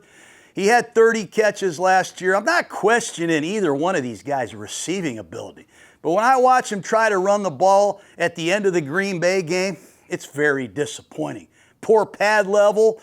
They're not on time when they're combinations. They got to block better, and it would help if this Tip Ryman would get healthy. They drafted this guy high, man, to come in and be a blocking tight end. But these tight ends got to perform better together and perhaps give Arizona an opportunity to use some of this 13 personnel that LaFleur used so well in LA. And finally, we got to talk about this offensive line. They took a lot of heat last year. We talked about the 59 sacks. They had a lot of guys coming and going. The only guy to play all 17 games was their center. And their center's out of Arkansas. He's on his 4th team. I love his name, Yelda Froholt. He is a badass. He's a good player. He's a good communicator. 29 years old. I would expect him to be a big part of this run game revival. Well, who are the guards going to be? Well, the left guard, I think, is going to be Isaac Seumalo. They went to Pittsburgh and got the 11-year veteran. Remember, he played 7 years with Philly, 3 years with the Pittsburgh Steelers, and his experience and girth should really help this running game. But he's going to play next to a guy named Paris Johnson, high draft choice, 1st-round pick out of Ohio State. Paris Johnson comes in, starts at right tackle, looks pretty good as a rookie. Then the last 2 years at left tackle, so-so. has some injuries, finishes on IR. He's on PUP now.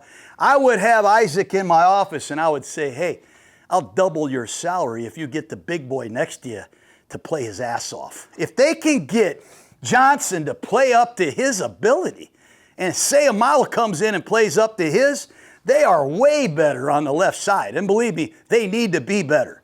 The right guard is going to be a battle. The right side of this line has a lot to prove on the tapes I've seen. They brought back Isaiah Adams. He had a gun. I don't know, something happened in Canada with a gun. We got to keep an eye on him. He's going to have to battle the second-round draft choice out of Texas A&M. Malasek liked him. His name is Chase Besantis. Besantis played left guard. I saw him play at tackle. He could compete at right tackle or at right guard. So Adams, Besantis, and the veteran Matt Pryor, who's been in Chicago, been in Philadelphia, he's wearing 76. There's three guys that are going to compete for playtime there on that right guard position. And the right tackle, I got to think it's Elijah Wilkinson, who came in from Atlanta. Remember last year, Caleb McGrary, very good right tackle for Atlanta, got hurt. Wilkinson became the guy. He's been a backup most of his career. He can play multiple spots. But is he the answer at right tackle? I can't wait to see it. Don't forget they drafted number 66, Jaden Williams, in the 7th round out of Mississippi. They got Udo there too, ex-Minnesota Viking. So the right guard, right tackle would have me up at night early in training camp until somebody proves they're the guy. Obviously, head coach Mike LaFleur, first-time head coach, has his hands full, not only running the team, but running this offense. Thankfully, he's got a veteran, Nathaniel Hackett, that he knows.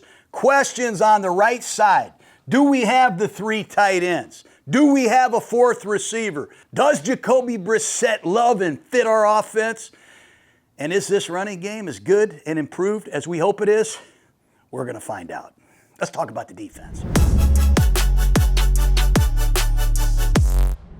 Okay, let's talk about this Arizona Cardinal defense.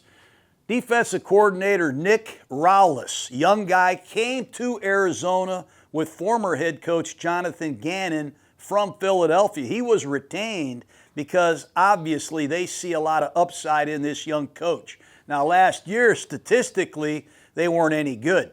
But you talk about a unit that was decimated. Holy shit! I mean, they had more injuries than anybody I have ever seen. What I like about Rowles is he has a defense. I call it one of these exclusive defenses. You know, you start picking up the tape. This team's an under front. This team plays a lot of over. This is a 3-4 operation. When you get Nick Rowles' tape, you see a lot of mystery fronts, different shades. They're not head up on the guy. They're in the shade. They're in the gap. They got different alignments. They have different fronts, different stunts. I call it designer looks. So when you show up to play a game on Sunday or Thursday or Monday or Saturday night or Australia, you don't know what the hell you're getting. He has something he has designed just for you. And it's pretty cool, man. And he uses his players very good. He's going to have a role for his superstar safety, Budda Baker. He's going to line him up as a game-changing weapon, as an interchangeable piece to get him in a position to impact the game. They haven't had a lot of continuity either since Coach Rowles has been there. This year he's losing 4 defensive players that played over 500 snaps in his defense. I mean, they're losing Akeem Davis-Gaither, linebacker who played a lot of football. Veteran Calais Campbell, defensive lineman, 6.5 sacks.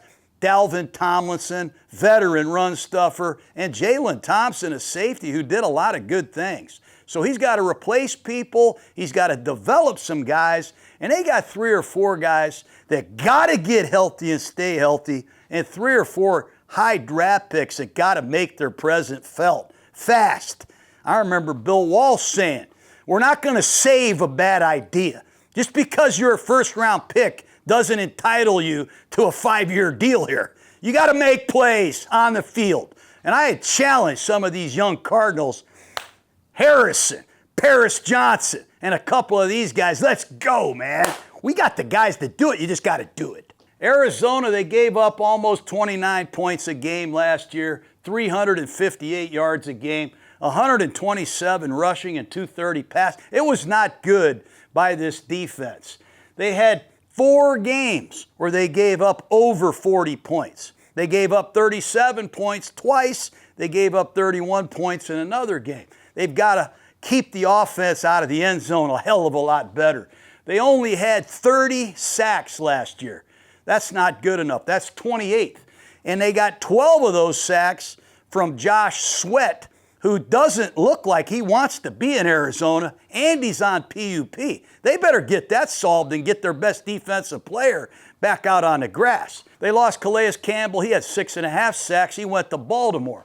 They had just 2 guys on the whole team that had over 3 sacks, and I just mentioned them. So who's it going to be, Jake? Who is it going to be? I'm an owl. I like to say that a lot. 49% of the drives against this Arizona defense resulted in points last year. That's 31st in the league. Only the Dallas Cowboys gave up more points per drive in the NFL. That's got to change. I think it all starts with a defensive line makeover. We talked about Tomlinson and Calais Campbell leaving town. What did they do in free agency? They didn't have any jaw-dropping moves like the Rams going to get Myles Garrett. They brought in Roy Lopez, 2 years, $10 million from the Detroit Lions. Lopez played at Arizona, played for the Cardinals a couple years prior to going to Detroit. Lopez is going to be a nose tackle. They signed Andrew Billings. He's been on about 7 different teams. Powerful, space eater, nose tackle. He got a 1-year deal. They got Jonah Williams, a backup defensive end from the Saints, run defender. 1 year, $1.5 million. And then they drafted Caleb Proctor in the 4th round out of Louisiana, but he's already out for the year. So not a lot of high-profile guys in free agency or the draft. They're counting on 2 of their previous number 1 picks to get it together. In 2025, they drafted Walter Nolan in the 1st round out of Mississippi / Texas A&M. Nolan never missed a high school game, never missed a college game. He comes to Arizona, and guess what happens? He gets hurt. He only played in 6 games. He had 2 sacks. Nolan, he's a talented guy. He can shed blocks. He can really be disruptive, getting up the field vertically. The guy has some twitch. He's got to stay healthy. And where the hell is Darius Robinson? He was the 1st-round pick out of Missouri in 2024. Missouri's had a history of producing great defensive linemen. Robinson, he missed the whole 2024 season basically with the calf injury. Robinson's played 21 games. All he has is 11 pressures and 2 sacks.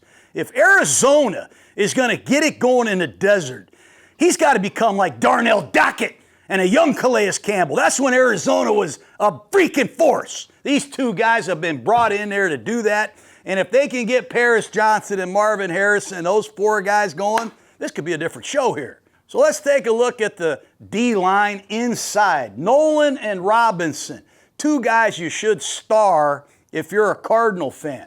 The other guy they brought back was Dante Stills, number 55. He's a good inside rusher. L.J. Collier, former number 1 pick of the Seahawks. That gives them 4 guys. We've talked about Jonah Williams. The nose tackle, it's going to be Lopez, Andrew Billings. And this number 79 out of Penn State, P.J. Mustafer. He's a pain in the ass to block. So they've got some pieces here inside. On the edge, somebody call me today and let me know what's going on with Josh Sweat.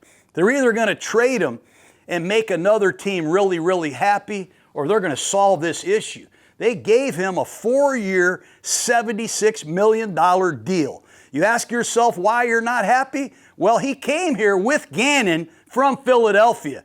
And I think he's probably pissed that Gannon got fired. I'm not speaking for Sweat, but I would really be sweating my ass off if he doesn't get into camp soon, because he is their only legitimate edge rusher right now, and everybody knows it. On the other side, I don't know what they're doing with Zaven Collins. He's another 1st-round pick.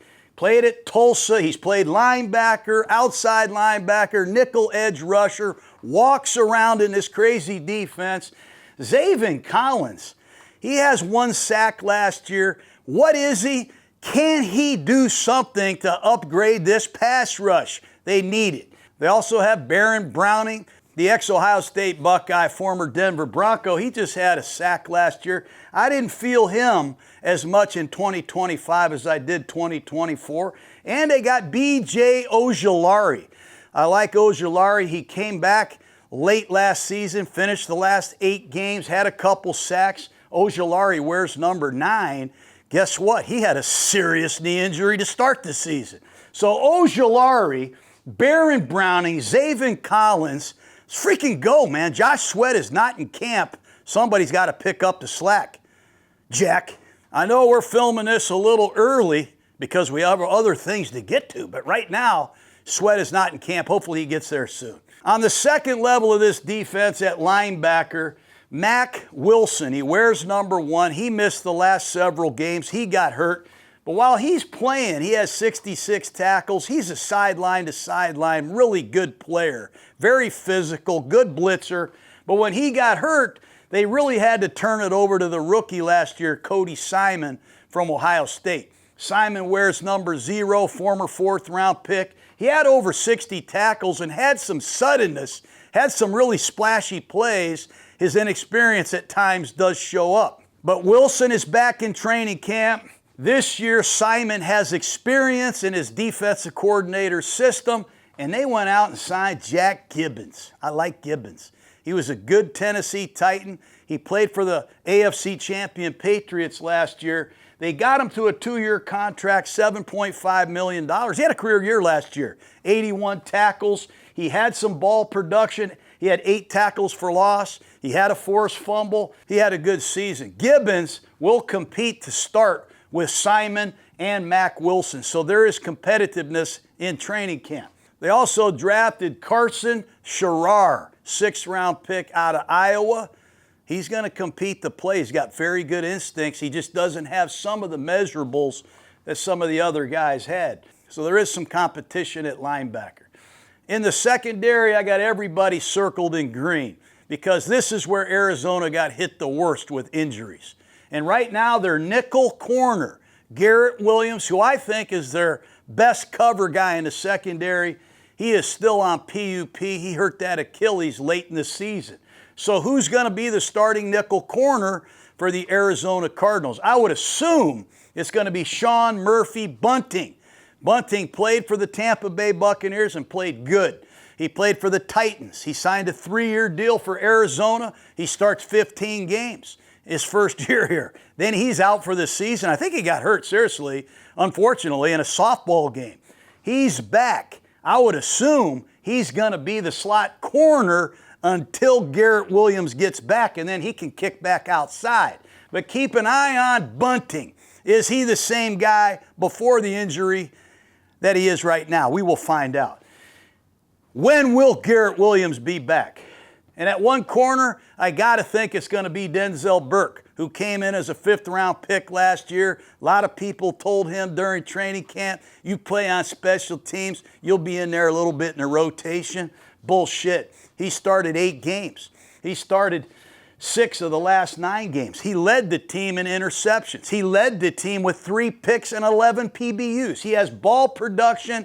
Now he's got some confidence, some experience in Rollis's defense. I think he is a major contender to start at corner. They also have Max Melton coming back off an injury. He hurt his heel. He had some issues last year. He was a 2nd-round pick out of Rutgers. Melton wears number 16. He and Burke give Arizona a couple young corners that have some experience. And how about Starling Thomas? You probably forgot that name. In 2024, he started 15 games. This guy comes out of UAB. He was with the Lions a little bit. He comes to Arizona. Rollis, hey, let's play this guy. So Starling Thomas is also back from injury. Thomas, Melton, and Burke are going to compete to start, and I would assume some of those guys will compete to go into the nickel spot as well. And on the other corner, I believe it's going to be Will Johnson. You know, Will Johnson slipped in the draft at Michigan because of injuries. I started looking him up. He had a groin, a shoulder. he had a hamstring and a turf toe. So he comes to Arizona in the second round, and guess what? He misses 5 games. He's hurt again. This is a talented guy with a lot of injury history. He's got to get on the field and stay healthy. You can't miss practice time and game time and develop at a high level in this league. He got targeted a lot. Opposing quarterbacks saw him out there. He's wearing number 2. They targeted him 63 times. They targeted him a lot more than these other guys. So he's got to stay healthy. He's got to play better. He had 37 tackles. He did get beat for 5 touchdown passes, according to Pro Football Focus. So all is not right with him either. But he's got to get healthy and be out there for this team. And now at the safety position, we all know Jalen Thompson has left. He went to the Cowboys. He was a productive safety. So with Thompson gone, I would keep an eye on this name, Dadrian Taylor Demerson. I call him DTD, Dadrian Taylor Demerson. You know, last year he got into 12 games. He had 4 starts. He played beat up and hurt, but I thought he did some good things. 59 tackles. He has a couple interceptions, and he has 6 passes broken up. You got to have a safety opposite Budda Baker, who is, as you all know, my favorite player in the league. Budda Baker, he is what pro football is all about. 7 straight Pro Bowls. You ever hear that song by Metallica, Jake? Seek and Destroy. Have you heard it? Yeah. Running on our way, hiding. You will be dying. 1,000 deaths. Seek and destroy. That's Budda Baker, man. Sorry for singing. God, I love this guy. He does it all, man. He plays with tremendous intensity, down to down, week to week, under any circumstance. He doesn't watch the scoreboard. He does not give a rat's ass about anything but winning, the down. He has over 500 snaps playing in the box as a linebacker. He has like 300 snaps where he's playing the big nickel corner. He's got a couple hundred snaps where he's deep. Shit, they'll put him on the end of line and blitz him like an outside linebacker. Budda Baker, he is the heart and soul of this franchise right now. I hope all these young players go out to dinner with Budda Baker at some point during training camp and say, you know what, we're going to play with the same intensity and vibe that he brings. Hell of a player, and he's a game-changing weapon. They move him all over the place and use him where they think he can make a play. Make a long story short, Arizona's defense is much like their offense. They got a lot of new faces. They got a lot to prove. But a lot of these guys have experience in Nick Rollis's defense. They got the cut-ups. They got the things that they can work on. They've had an off season, and they're a little healthier, which is a good sign. Let's get Josh Sweat signed. I still think Arizona's a ways away. They're going to finish 4th in this division, but hopefully they can make some progress and gain some confidence in the new direction, but we will see. The last team we'll do in the NFC West is the San Francisco 49ers. Stay tuned. Okay, the San Francisco 49ers. This is where my whole career started anyways. This is an interesting team. Let's all hope that head coach Kyle Shanahan is okay after the car accident. We all know how important he is to the 49ers. Since he's come to San Francisco in 2017, 3 NFC West championships. He's been to 4 NFC championship games and 2 Super Bowls. And last year might have been the best work of Kyle Shanahan's career. Yes, they went 12-5. But when the season started, everybody said their window had closed. They had some key departures. And then all of a sudden, the injuries happened. And I mean, not only injuries, but injuries to the best players on their team. And some of these guys are the best players in the NFL. But they leaned on their young core, first and second year players. They found a way to win 12 games. They won a playoff game. They went to Philadelphia and knocked out the Super Bowl champion Eagles, no matter what anybody says. That's a hell of a job showcasing your depth on your team, your mental toughness, and your ability to compete when no one thinks you're going to compete. But they did a great job. The problem is the season ended with a thud. They lost 41-6 to their arch rivals, the Seattle Seahawks, and that was a tough ending for this team. They lost to Seattle a couple weeks prior, 13-3. So they were outscored by Seattle 54-9 in 2 out of the last 3 weeks. So Coach Shanahan, General Manager John Lynch, a Hall of Fame Tampa Bay Buccaneer, they've done a great job putting this team back together and getting them ready for the 2026 season. You know, Kyle Shanahan is 9-5 in the postseason. And when you think about 9 postseason wins, that's more than his dad, Mike Shanahan, the legendary coach of the Broncos, had. He has one more playoff win. That would be 10, and that would tie Bill Walsh and George Seifert for the most in San Francisco 49er history. That's quite an accomplishment. Let's see who's coming and going for this season's San Francisco 49ers. In the draft, they traded down a couple times, and their first pick was at the top of the second round. Dejon Stribling out of Ole Miss. He ran 4.36. He gives San Francisco that speed element that they lost when Brandon Ayuk got hurt. Then in the third round, they take an edge rusher out of Texas Tech, Romello Height. This is a tweener. He's 6'2", 239. Very important player, I think, for the 49ers. Then in the third round again, they take a running back from Indiana, Kalen Black. He had over 1,000 yards and 10 touchdowns. They need a complimentary back to Christian McCaffrey. He can't do all the work. Then in the fourth round, they took Grayson Halton, a 3 technique, an inside pass rusher out of Oklahoma. He has some juice. Fourth round, they take Carver Willis, offensive tackle at Washington. I think they're going to kick him inside to compete at guard. Then they took Ephesians Prystock, a corner, University of Washington. They had 3 fourth-round picks. Then in the fifth round, they had 2 selections. They started it off with Jaden Duggar, a linebacker out of Louisiana. They followed it up with another offensive lineman, Enrique Cruz, an offensive tackle at Kansas. So there's your draft for this year's 49ers. They also welcome Raheem Morris as their new defensive coordinator. Morris was the head coach of the Atlanta Falcons, previously the defensive coordinator of the world champion Rams. Raheem Morris, Kyle Shanahan worked together in Washington. They worked together in Atlanta. They were on my staff in 2004 with the Tampa Bay Buccaneers. That's a good hire. Robert Saleh left to become the head coach of the Tennessee Titans. Now, they totally remade their wide receiving core in San Francisco. We'll talk about who's leaving in a second. But they welcome the return of Deebo Samuel. Great receiver at South Carolina. He was with the Commanders. He led them in receiving last year. Deebo Samuel knows Shanahan's offense. No matter what you say, this is one of the tough sumbitches that I have seen play receiver, man. Then they go down to Tampa and take the 6-time All-Pro Mike Evans. 11 1,000-yard seasons in a row. Mike is 33 years old. He's going to play X-receiver. I can't believe we lost Mike Evans, man. But that's a big sign for the 49ers. Getting Deebo, Mike Evans. They get Christian Kirk, a thick and quick slot receiver who can return punts.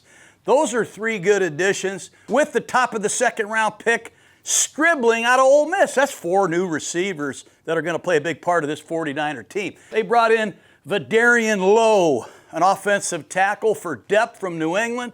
Robert Jones, an offensive guard, is a guy to keep an eye on. A couple of years ago, he started 17 games for the Miami Dolphins. He was out last year with an injury. He's going to compete to start, I think, at left guard. They also brought in Brett Toth from the Philadelphia Eagles. He'll compete and give San Francisco depth at center. And on defense, the 49ers traded a 3rd-round pick to the Dallas Cowboys, and they get Osa Odigizua. I like saying that name. He's an inside pass rusher. The 49ers need that very much. They also got a defensive end, Cameron Sample, and they return one of their fan favorites, linebacker Dre Greenlaw, who had over 120 tackles in back-to-back seasons, 2022 and 23. They brought him back from the Denver Broncos. And at cornerback, they have a sleeper corner that used to play for me. His name is Nate Hobbs. Hobbs went to the Packers last year, got a lot of money, got hurt, didn't play much. I'm telling you, this guy's a badass. Nate Hobbs can play outside. He's really good inside. He'll compete. They also brought in Jack Jones, who's bounced around the league a little bit, to compete at corner. When somebody's coming, somebody's going. Obviously, Robert Saleh left as defensive coordinator to become a head coach of the Jets. They lost running back Brian Robinson. He moved out of town. 2 inside players on the offensive line. Spencer Burford, he signed with the Raiders. Ben Barch is gone. We talked about the receivers that are coming. They also let 3 key guys go. Hey, Jawan Jennings was a great 49er, man. He was a badass. He caught 9 touchdown passes last year. He signed with Minnesota. They lost Kendrick Bourne in the division. He went over to Arizona, and Sky Moore, a good returner, left to go to Green Bay. So this position, wide receiver, is in massive turnover. On defense, they said goodbye to Jordan Elliott, a defensive tackle. D. Winters, going into the last year of his rookie contract, was traded. The former linebacker had over 100 tackles. He's with the Dallas Cowboys, as is Curtis Robinson, special teams player, backup linebacker, and they let safety Jason Pinnock go back to the New York Giants. So there's the coming and going for this 49er team heading into 2026. You know, the Arizona Cardinals had a ton of injuries. So did the Washington Commanders. It seems like we keep talking about injuries. Wait till you hear about the 49ers injuries, man. They lost 19 players for 254 games. But you know, they didn't just lose some players. They lost some of the best players in the entire league. When you lose guys like Nick Bosa and Fred Warner and Brock Purdy, good God, and George Kittle, how the hell do you overcome that and win 12 games? That's what I'm talking about. This is one hell of a job they did holding things together in San Fran. But just to give you an example, Brock Purdy missed 8 games. George Kittle missed 7. Brandon Ayuk missed 19 games. Bosa missed 16. Warner missed 13 games. And their first-round draft choice, Michael Williams, missed 10. And now you start thinking about the salaries. They lost 8 guys last year that made over $15 million a year. So you weren't just losing Malisak and Myers and Gruden. You were losing the top flight players in all of football. So the big thing is, how has their rehab gone? Are they recovered? Are they the same guys they were? We can't wait to find out. And are they going to be ready for the season? Are they going to be able to practice every day? There's a lot of questions that need to be answered. And when you look at the 49ers schedule, of course it's challenging. But they open up on the road. It's a long trip to Australia. And when you think about that, will Coach Shanahan be able to travel all the way to Australia, coming off the injuries that he had? Will Nick Bosa, will George Kittle, will Michael Williams, will they be able to travel a week over to freaking Australia? Don't tell me the schedule in these overseas games makes sense. Shit, in a home opener? And what's going on with Brandon Ayuk, really? What is going to happen to this guy? They gave him a ton of money. He's due to make $27 million this year if he's on the roster. I know the 49ers want to trade him, but would you want to accept that big contract of a guy that's coming off an injury? I don't know. It'll be interesting. If they cut him, I would expect them to cut him the day before the season starts, unless they can find a trade partner. But right now, Ayuk has been a bit of a distraction, if you ask me. So as training camp started, the news of Coach Shanahan, the return of Deebo Samuel, the uncertainty of all these injured players that are returning on PUP. What's it stand for, Jake? Physically unable to perform. That's exactly right. George Kittle on the PUP. Isaac Guerrero, backup running back, got hurt last year. He's still unable to perform. Michael Williams, a man we talked about, is on PUP. And surprisingly, Alfred Collins, defensive tackle, run stuffer. They still have some injuries that are worth talking about. The turnover ratio in San Francisco, not good. 22 giveaways, just 16 takeaways, -6. That tied for 26th in the NFL. Hey, that's amazing. All these injuries and that turnover ratio, a team that won a playoff game and won 12 games, that's a hell of a job. On special teams, Eddie Pinheiro was a real surprise and a good acquisition for the 49ers. He was 28 for 29 on field goals, 34 for 38 on PATs, and he was rewarded with a 4-year contract, man. They will have competition at punter, and I love watching these punting competitions. They have former Pittsburgh Steeler Corliss Waitman. He's a left-footed punter, and he's in town to compete against Jack Bouwmeester, the right-footed Canadian. And they have both return jobs open because Sky Moore left for Green Bay. So if you're a punt returner, how would you like to be standing back there catching punts from a left-footed spin? That ball spins a certain way. And then you got this Australian guy booming it. They're going to really get a good look at these returners. That's important to note. Keep an eye on these 49ers. There's a lot of things that have to be looked at and solved before they kick it off in Australia. Let's get into the offense. Okay, let's look at this 49er offense. Obviously, Kyle Shanahan calls the plays. Not many people do it better. Last year, the 49ers were 10th in scoring, 7th in total, 5th in pass offense, just 24th running the football. And when you look at the 49ers last year, this is the lowest running game output they have had since Shanahan has been in San Francisco. That's unbelievable, considering they won 12 games with all these injuries. They were great on third down. A lot of it has to do with Christian McCaffrey. A lot of it has to do with Purdy and Mac Jones playing really good under center. But the design and play selection was also solid. 49.8%, that's number one in the NFL on third down. Why don't we just say 50%? That's damn good. The other thing that makes that really impressive is they did it with two different quarterbacks. I mean, Brock Purdy started 9 games, and Mac Jones started 8. Normally, when you have a backup quarterback play half the season, you don't lead the NFL in third down conversions, especially when you have the worst year ever in your head coach's career running the football.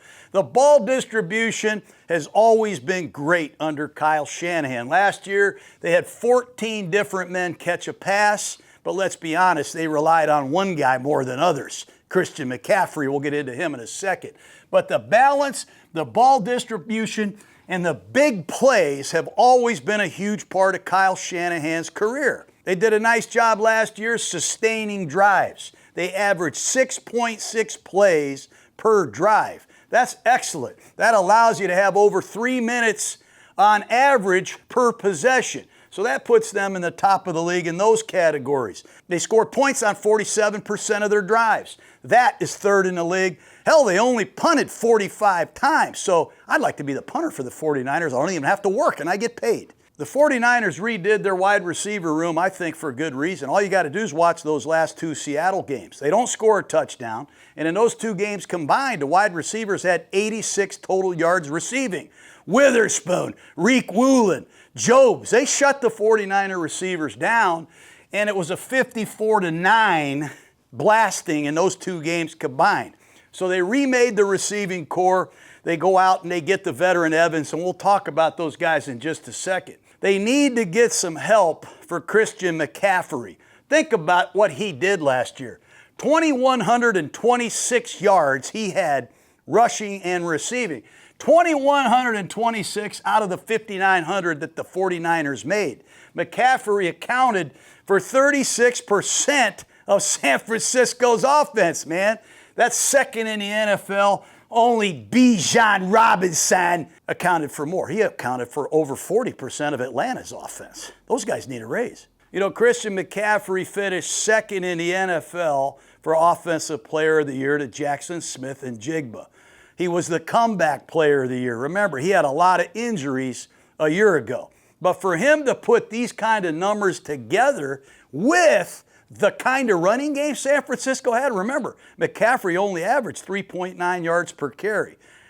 How do you get 924 yards receiving to a running back? That I want to know. This run game has to improve even though they have Christian McCaffrey and they drafted Kalen Black. When you look at it, they averaged 3.8 yards per carry. That's 30th in the NFL. They didn't make the big runs. Only 46 runs of 10 yards or more. That's the least amount of explosive play since Kyle Shanahan's been in San Francisco. What's the reason? Well, sometimes perhaps it's the scheme. You don't ID it properly. We're not on the same page. It's bad communication. From tackle to tackle, there were times there were breakdowns. Sometimes it's the perimeter blocking. Sometimes the back. He cuts it up when he should have cut it back. They really never found a backup complementary back to Christian McCaffrey, and it was hard to watch at times. The 49ers had too many stuffs and negative yardage runs. They also had limited big plays in the passing game, and we said it earlier. Shanahan is famous for balance and big passing plays. Well, if you look at the Niners in 2023, they had 15 passes of 40 yards or more. Then they followed it up in 24 with 11 passes of 40 yards or more. But this past season, 5 passes of over 40 yards. So they're not getting big plays in the running game. They're not getting big plays in the passing game. And the most interesting thing is yards after the catch. Deebo Samuel wasn't here. And last year, the 49ers had the 4th fewest amount of yards after the catch. Usually, you see these Niners, they break 2 tackles, they slip a guy, they lead the NFL from 18 to 2023 in yards after the catch. This past season, they had the 4th fewest. The 49ers still use more 2-back sets than any team in football. Kyle Juszczyk, their perennial Pro Bowl fullback, is back. They lead the league in 21 personnel, 2 backs, 1 tight end, 2 receivers, almost 400 snaps last year. That's twice as much as anybody in the league. They also use 2 backs and 2 tight ends 9% of the time. So you're going to have to play your base defense against the San Francisco 49ers, and not a lot of teams have to ever play their base defense. So take a look at that if you're a defensive coach getting ready for San Francisco. Brock Purdy, Mac Jones combined last year to have an unbelievable season. Matter of fact, it's the first time in NFL history 2 quarterbacks have over 200 attempts and over 2,000 yards and complete 69% of their passes. That's never happened before. The 2 of them combined for a 98.8 QBR. They threw for over 4,100 yards, 33 touchdown passes. Those are top 5 numbers combined in the NFL. That's impressive, man. Love Brock Purdy. To me, they should build a statue of him in front of their facility. Remember, I think they used 3 first-round picks to get Trey Lance. Unbelievable. And in the same draft, they get this kid Purdy with the last pick in the whole draft. They let Trey Lance go. They basically gave him away for no compensation. Brock Purdy is a very good quarterback if he can stay healthy. He did have the elbow injury in the Philadelphia championship game a couple years ago. He had the toe last year that caused him to miss half the season, but he is tough as hell. He's athletic. He can create plays with his legs. He's a master of the Kyle Shanahan offense, and the guy finds ways to make plays at crunch time. He's taken him to 2 NFC championship games and a Super Bowl, and he still is in the prime of his career. That's exciting to know that you have Purdy and a backup that's capable like Mac Jones. But if you're playing San Francisco, especially early in the season, everybody's going to be keying on Christian McCaffrey. I call him a unicorn. You know, you start thinking about what he did. 311 carries, 1,200 yards. He catches 102 passes for 920 yards. He scores 17 touchdowns. Does this guy ever get tired? Do you know he ran 390 routes out of the backfield? He played 93% of the plays. Man, a lot of guys tap out in this league. I'm tired. McCaffrey has the biggest heart I have ever seen, man. They must drag this guy home at night. He's got to be exhausted. What's amazing about his running style is he's very elusive. He forced 91 missed tackles. Last year, only Jonathan Taylor of the Colts forced more missed tackles. And when you make 91 guys miss, historically, you average over 5 yards a carry. Christian McCaffrey averaged 3.8. A lot of these plays weren't very well blocked. But I love production. My dad was a running back coach. I used to stand on the sidelines, and when you call a single back set, 11 personnel, 1 back, 1 tight end, or 12 personnel, 1 back, 2 tight ends, you got to call the back's name so we all know which back is in the game. I used to say, hey, let's go 11, Napoleon Kaufman. No. Let's go 11, Tyrone Wheatley. No, let's go 11, Charlie Garner. You know what the 49ers say? 11, Christian McCaffrey. 12, Christian McCaffrey. 11, Christian McCaffrey. They need another back to help McCaffrey. It's got to become more of a tag team wrestling match. Production. You can't underscore it enough. Over 1,200 yards rushing. over 900 yards receiving, over 17 touchdowns combined. It's only happened 2 times in NFL history, and guess who did it both times? End of story. Christian McCaffrey's a freaking horse, but he is going to be 30 years old when the season starts. He carried the ball, touched the ball over 400 times.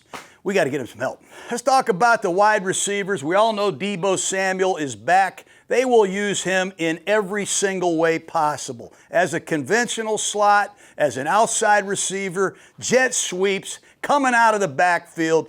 They have a very versatile joker with the return of Deebo Samuel. But it's Mike Evans that has me really interested. I watched the practice film the other day. He was wearing number 5. I'm like, the hell's he doing wearing number 5? But Mike Evans, the only question he's got to answer is, can he learn this Kyle Shanahan system, which I'm sure he will? How much does he have left in the tank? Remember, he had hamstring, collarbone injuries last year. He only had 368 yards receiving in 8 games. But over the years, I'm telling you, you can put Evans by himself on the backside of trips. He'll kick your ass. You can put the monster in the slot, and he has quickness like a little guy. And he has 27 contested touchdown catches in the last few years. I mean, this guy goes up, and he just mosses you, as they say. And I tell you, Brock Purdy's going to have to get comfortable with that, throwing the ball to Evans, even though he appears to be covered sometimes. This guy is a freak, a big-time player, 11 straight 1,000-yard seasons. I hope Evans goes nuts. The other guy to talk about is former first-round pick Ricky Pearsall. Comes out of Florida. He has the gunshot wound as a rookie. He's hurt again last year. He's the deep ball threat of the 49ers, at least last season.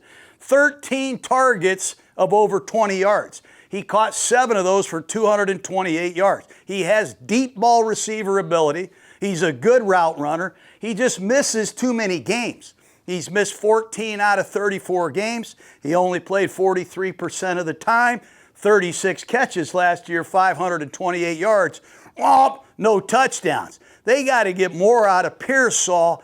And I think with these additions, the competition has raised, man. He's going to have a much better training camp and stay on the grass. And there are rumors right now of Pearsall being injured and unavailable for the season. I can't get the official news. I filmed this a little bit early, but we don't even know if Pearsall is going to be ready for this season. They still have Demarcus Robinson. They still like Jordan Watkins, a former 4th-round pick. But all eyes are going to be on Deshaun Stribling. He ran 4.36. He played 5 years of college football. Hell, I'm watching this guy. He had over 200 catches, almost 3,000 yards. He's 2 years at Washington State. He's 2 years at Oklahoma State. Then he's at Ole Miss. And in that no-huddle Ole Miss offense, a lot of the times he's the outside receiver on the left side. I can't wait to see how Kyle Shanahan gets Stribling going. This guy has a lot of talent, but I also think he has a lot to learn. And I like this 5'9", 180-pound Jacob Cowing, the kid out of Arizona. He's twitchy. He's a good player. Christian Kirk has played really good in this league for a lot of teams. Now you got Deebo, Christian Kirk, Cowing inside. You got a lot of good players. Now back to the running back position. I can't talk about McCaffrey anymore. My voice is sore. They got to find a second back. We already know Isaac Guerendo, who had 440 yards 2 years ago. Remember when Jordan Mason got hurt, CMC got hurt? This kid came in and played great. Busted a long one against Seattle. But he's hurt and he's on PUP now. So let's take a good look at Jordan James, ex-5th-round pick out of Oregon. He was hurt last year, activated late in the season for the playoffs, 0 carries. They say they like him. And then Kalen Black, he's going to be in there from Indiana, 3rd-round pick, ran the outside zone at Indiana. Shanahan has always done good with these mid-round running backs, and I think they really like Kalen Black. The only problem I see with Black is all the tape I watched. I only saw him catch 8 passes in his career. Can he pick up blitzes? Is he going to be functional in the Kyle Shanahan pass offense. They like to use the back. Remember, McCaffrey caught 92 passes last year. Now, tight end is another huge area for the 49ers. They love George Kittle. Obviously, he's got over 8,000 yards receiving, 10th all time. When Kittle's on the field, not only is he an important part of the pass offense, they average 4.1 yards per rushing play. When he comes off, you think it's a coincidence that they're 3.7? No, it's not. This guy is a real freaking tight end. He'll line up tight on the end of line and block the shit out of you. He can play action pass protect. He can run all the routes, and he's nasty after the catch. Kittle missed 7 games last year with that Achilles. And now he's just working himself back. But there's some concern whether or not he will fly the 64-hour flight through 15 time zones to play against the Rams in Australia. You know, I love Kittle because he can do it all. He can line up in the slot. He can go in motion. He can handle the end of line. He's good in the C gap. Since Brock Purdy came to San Francisco in 2022, the Niners are 43-21 with Kittle on the grass. When he doesn't play, they're 5-7. They're just not as exciting. Doesn't he have a cool playing style? I think so. You know, when he disappeared last year with the injuries, everybody thought, that's it. And out of nowhere comes this guy, Jake Tonges. Jake Tonges, the former Green Bay Packer, he was silent for a couple years. He catches 34 passes, 300 yards, and 5 touchdowns. And Luke Farrell's no slouch either. So those 2 tight ends really picked up the slack and give San Francisco, if Kittle's healthy, 3 good ones coming into the season. I love watching Kyle Shanahan's offense. They need all these pieces to come together in a very short period of time while Kyle's on the mend himself. Evans has to get into it. Debo's got to get reacclimated. The rookie wide receiver. Kalen Black coming out of the backfield. They got a lot of pieces that need to come together, but at least they got a heck of an offensive line.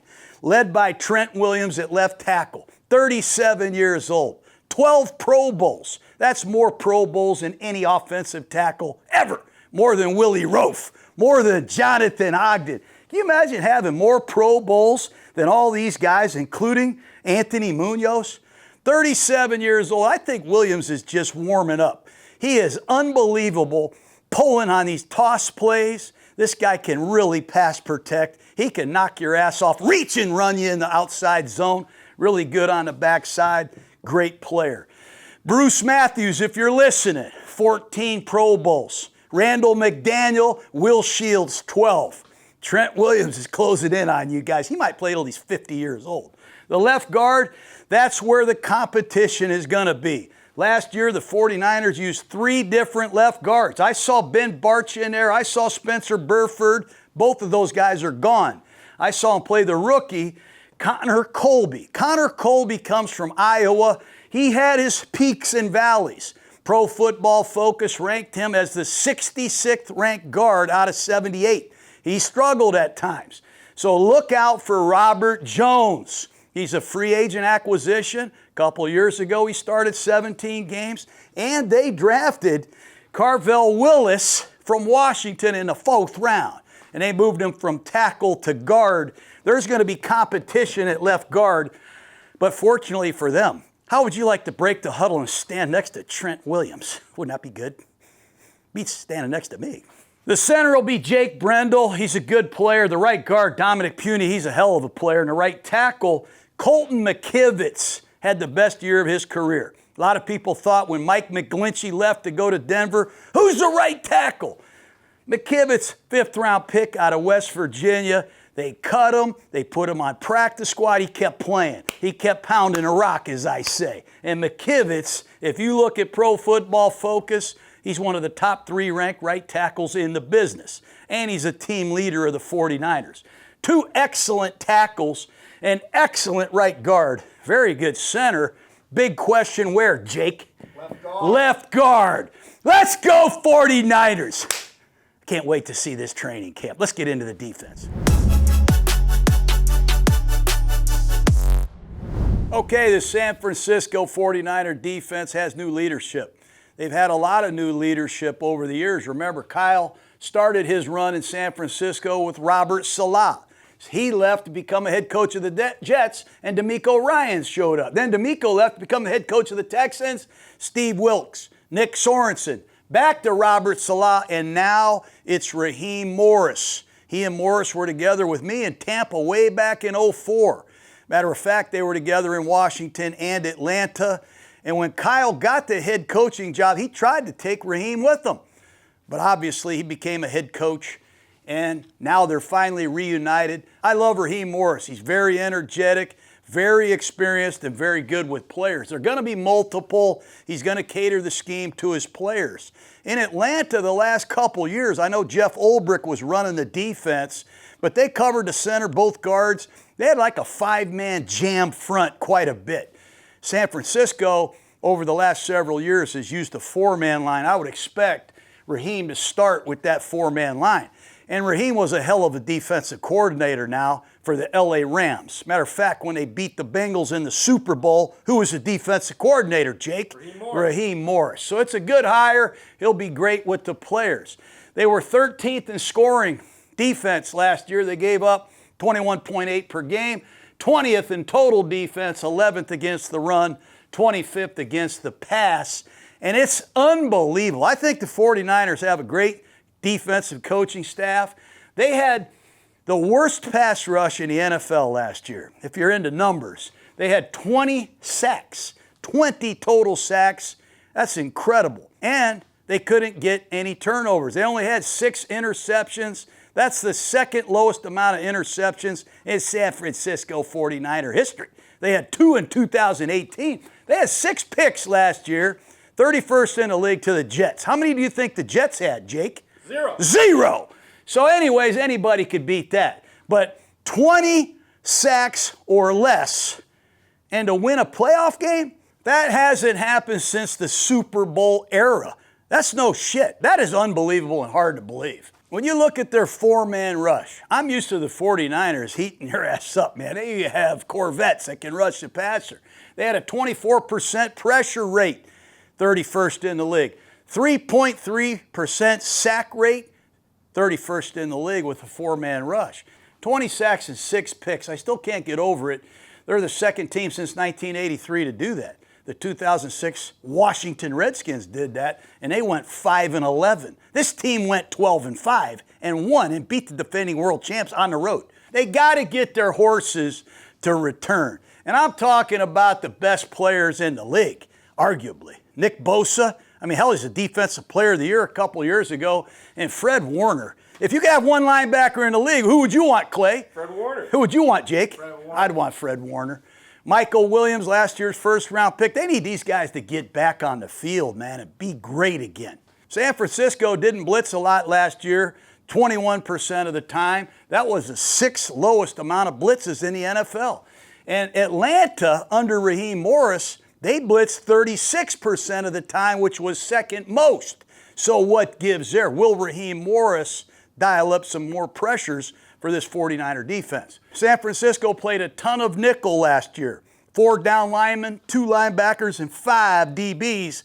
80% of the time, that's most in the NFL. What's most noticeable about this roster is they reloaded at defensive tackle. And I'm talking about bringing in Osa Odigizua from the Dallas Cowboys. Remember last year, he got a big $80 million contract with the Cowboys. He had 3.5 sacks last year, but he had 23 pressures. He has some inside juice. And they gave a 3rd-round pick to get the former Cowboy who brings 76 games of starting experience. That's a big start. They also are hoping Alfred Collins, last year's 2nd-round pick, gets healthy soon. He's supposed to be the run stuffer of the two. And a guy I'm really excited about is their 4th-round pick from Oklahoma. His name is Halton, Grayson Halton. He split time a lot last year at Oklahoma, but man, he had a lot of production. He's got 8.5 sacks the last 2 years. He was 2nd in the SEC with over 20 pressures. He fits this one-gap jet, get up the field scheme. I got a feeling he's going to be a real good addition for the 49ers. I sit there and watch these combines and look at the numbers. The guy had the 3rd fastest 40-yard dash, 4.79. He had the fourth best short shuttle, 4.82. So they added 3 techniques, guys that line up on the outside shoulder of the guard that can penetrate and pass rush in Odigizua and Halton. Knock on a grease board if you're with me. They also returned C.J. West, who was a 4th-round pick last year. 2 good run stuffers, 2 energetic pass rushers from the inside. And when you look at the edge rushers, if Nick Bosa can come back, we all know what a game changer he is. Now, his production has been on the decline if you look at the sack numbers. 18.5 and 22, 10.5. Then it's down to 9. Last year, he had just 2 sacks. Well, he got hurt. He had 15 tackles and 2 sacks in his first few games. And if you watch that opening game at Seattle, who had the closeout sack on the last play of the game in the red zone? Bosa. And if you watch the Saint game on the road, who has a 4th quarter sack to close that one out? Bosa. Bosa's a badass, right side or left side. He is a 5-time Pro Bowler. They gave him a $190 million contract. It's a big year for him to play great, stay healthy, because I think his cap number next year is $55 million. On the other side, it's supposed to be Michael Williams, number 98, 1st-round pick a year ago. He got hurt in that game at the New York Giants, but he played 66% of the time. Not a lot of production, 1 sack, 1 forced fumble, 20 tackles. They got to get these 2 ends, these 2 first-rounders, on the grass and playing together. They have another defensive end who played quite a bit last year, number 91. I just call him Sam. What's his last name, Jake? Okuanu. Sam Okuanu had a few sacks. He does have some juice, and I've seen him play on both sides. Keon White, the ex-New England Patriot, he had some good snaps.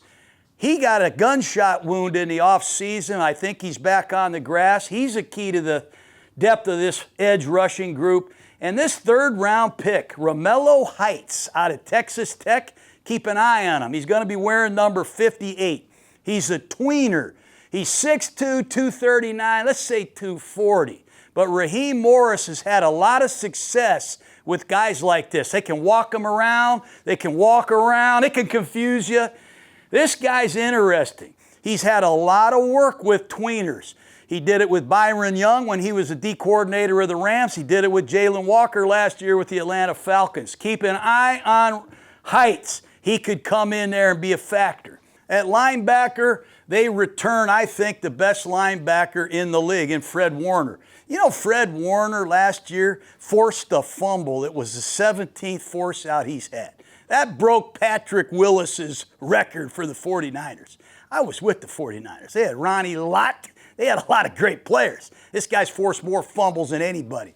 He has 998 career tackles. He gets 2 more tackles. He passes Patrick Willis as the most decorated tackler San Francisco history. 4 times first-team All-Pro. I mean, this guy is comfortable in any situation. Unbelievable playing style and stamina. He's the heartbeat of the team. I'm looking at this guy and I'm thinking, how the hell is this possible? Since he came into the league in 2018, how is this possible? He's the only guy in the league with over 900 tackles, 10 or more sacks, 10 or more picks, and 10 or more forced fumbles. That's called production. I mean, this guy's a badass. They also welcome the return of Dre Greenlaw, the ex-San Francisco 49er. Remember, he hurt his Achilles running off the field in the Super Bowl against the Chiefs. He went to Denver last year. He played just 9 games. He had some injuries. He is a 49er favorite. The fans love him. His playing style, his hard nose, his hitting has made him, I think, a San Francisco 49er fan favorite. If they can get him back to the Dre Greenlaw he was a couple years ago with Fred Warner, you think they're better? You think they're better with Bosa? Holy shit, they'll be much improved. The good thing that happened last year with the injuries is there's always a silver lining. You got guys like Tatum Bethune coming out of nowhere. This guy makes 91 tackles. Sometimes you're watching the tape and you're going, holy cow.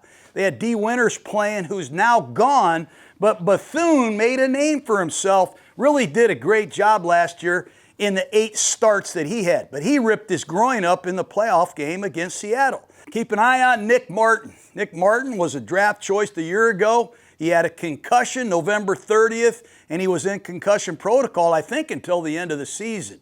But he's been cleared to play. And remember, they drafted Jordan Duggar in the 5th round out of Louisiana. They also got Luke Gifford. They got a lot of guys that played good in this defense, and they got 2 starters that have played great in this defense and great together. The secondary, this is one of the few groups in football that is homegrown. All these guys are drafted and developed by the San Francisco 49ers. They return all 3 corners, Ronaldo Green, Diamador Lenore, and in the slot they return Upton Stout. So all 3 corners are back. They don't flip their corners. They play right and left 99% of the time a year ago. And they've also added some depth. As I said, they get Nate Hobbs, the ex-Raider, ex-Packer. Hobbs can play in the slot. He can play outside. They also have a good player, Luter, Darrell Luter out of South Alabama, number 28. He played a few games when Ronaldo Green got hurt. Ronaldo Green just has to do one thing. He's got to get some picks. He's only got 1 interception in 31 career games. He's kind of like Ike Taylor used to be for the Steelers. He plays really, really good, and people are on his ass because they want more interceptions. But I like number 0, Green. Lenore has always been one of my favorite 49ers. He's been good in the slot.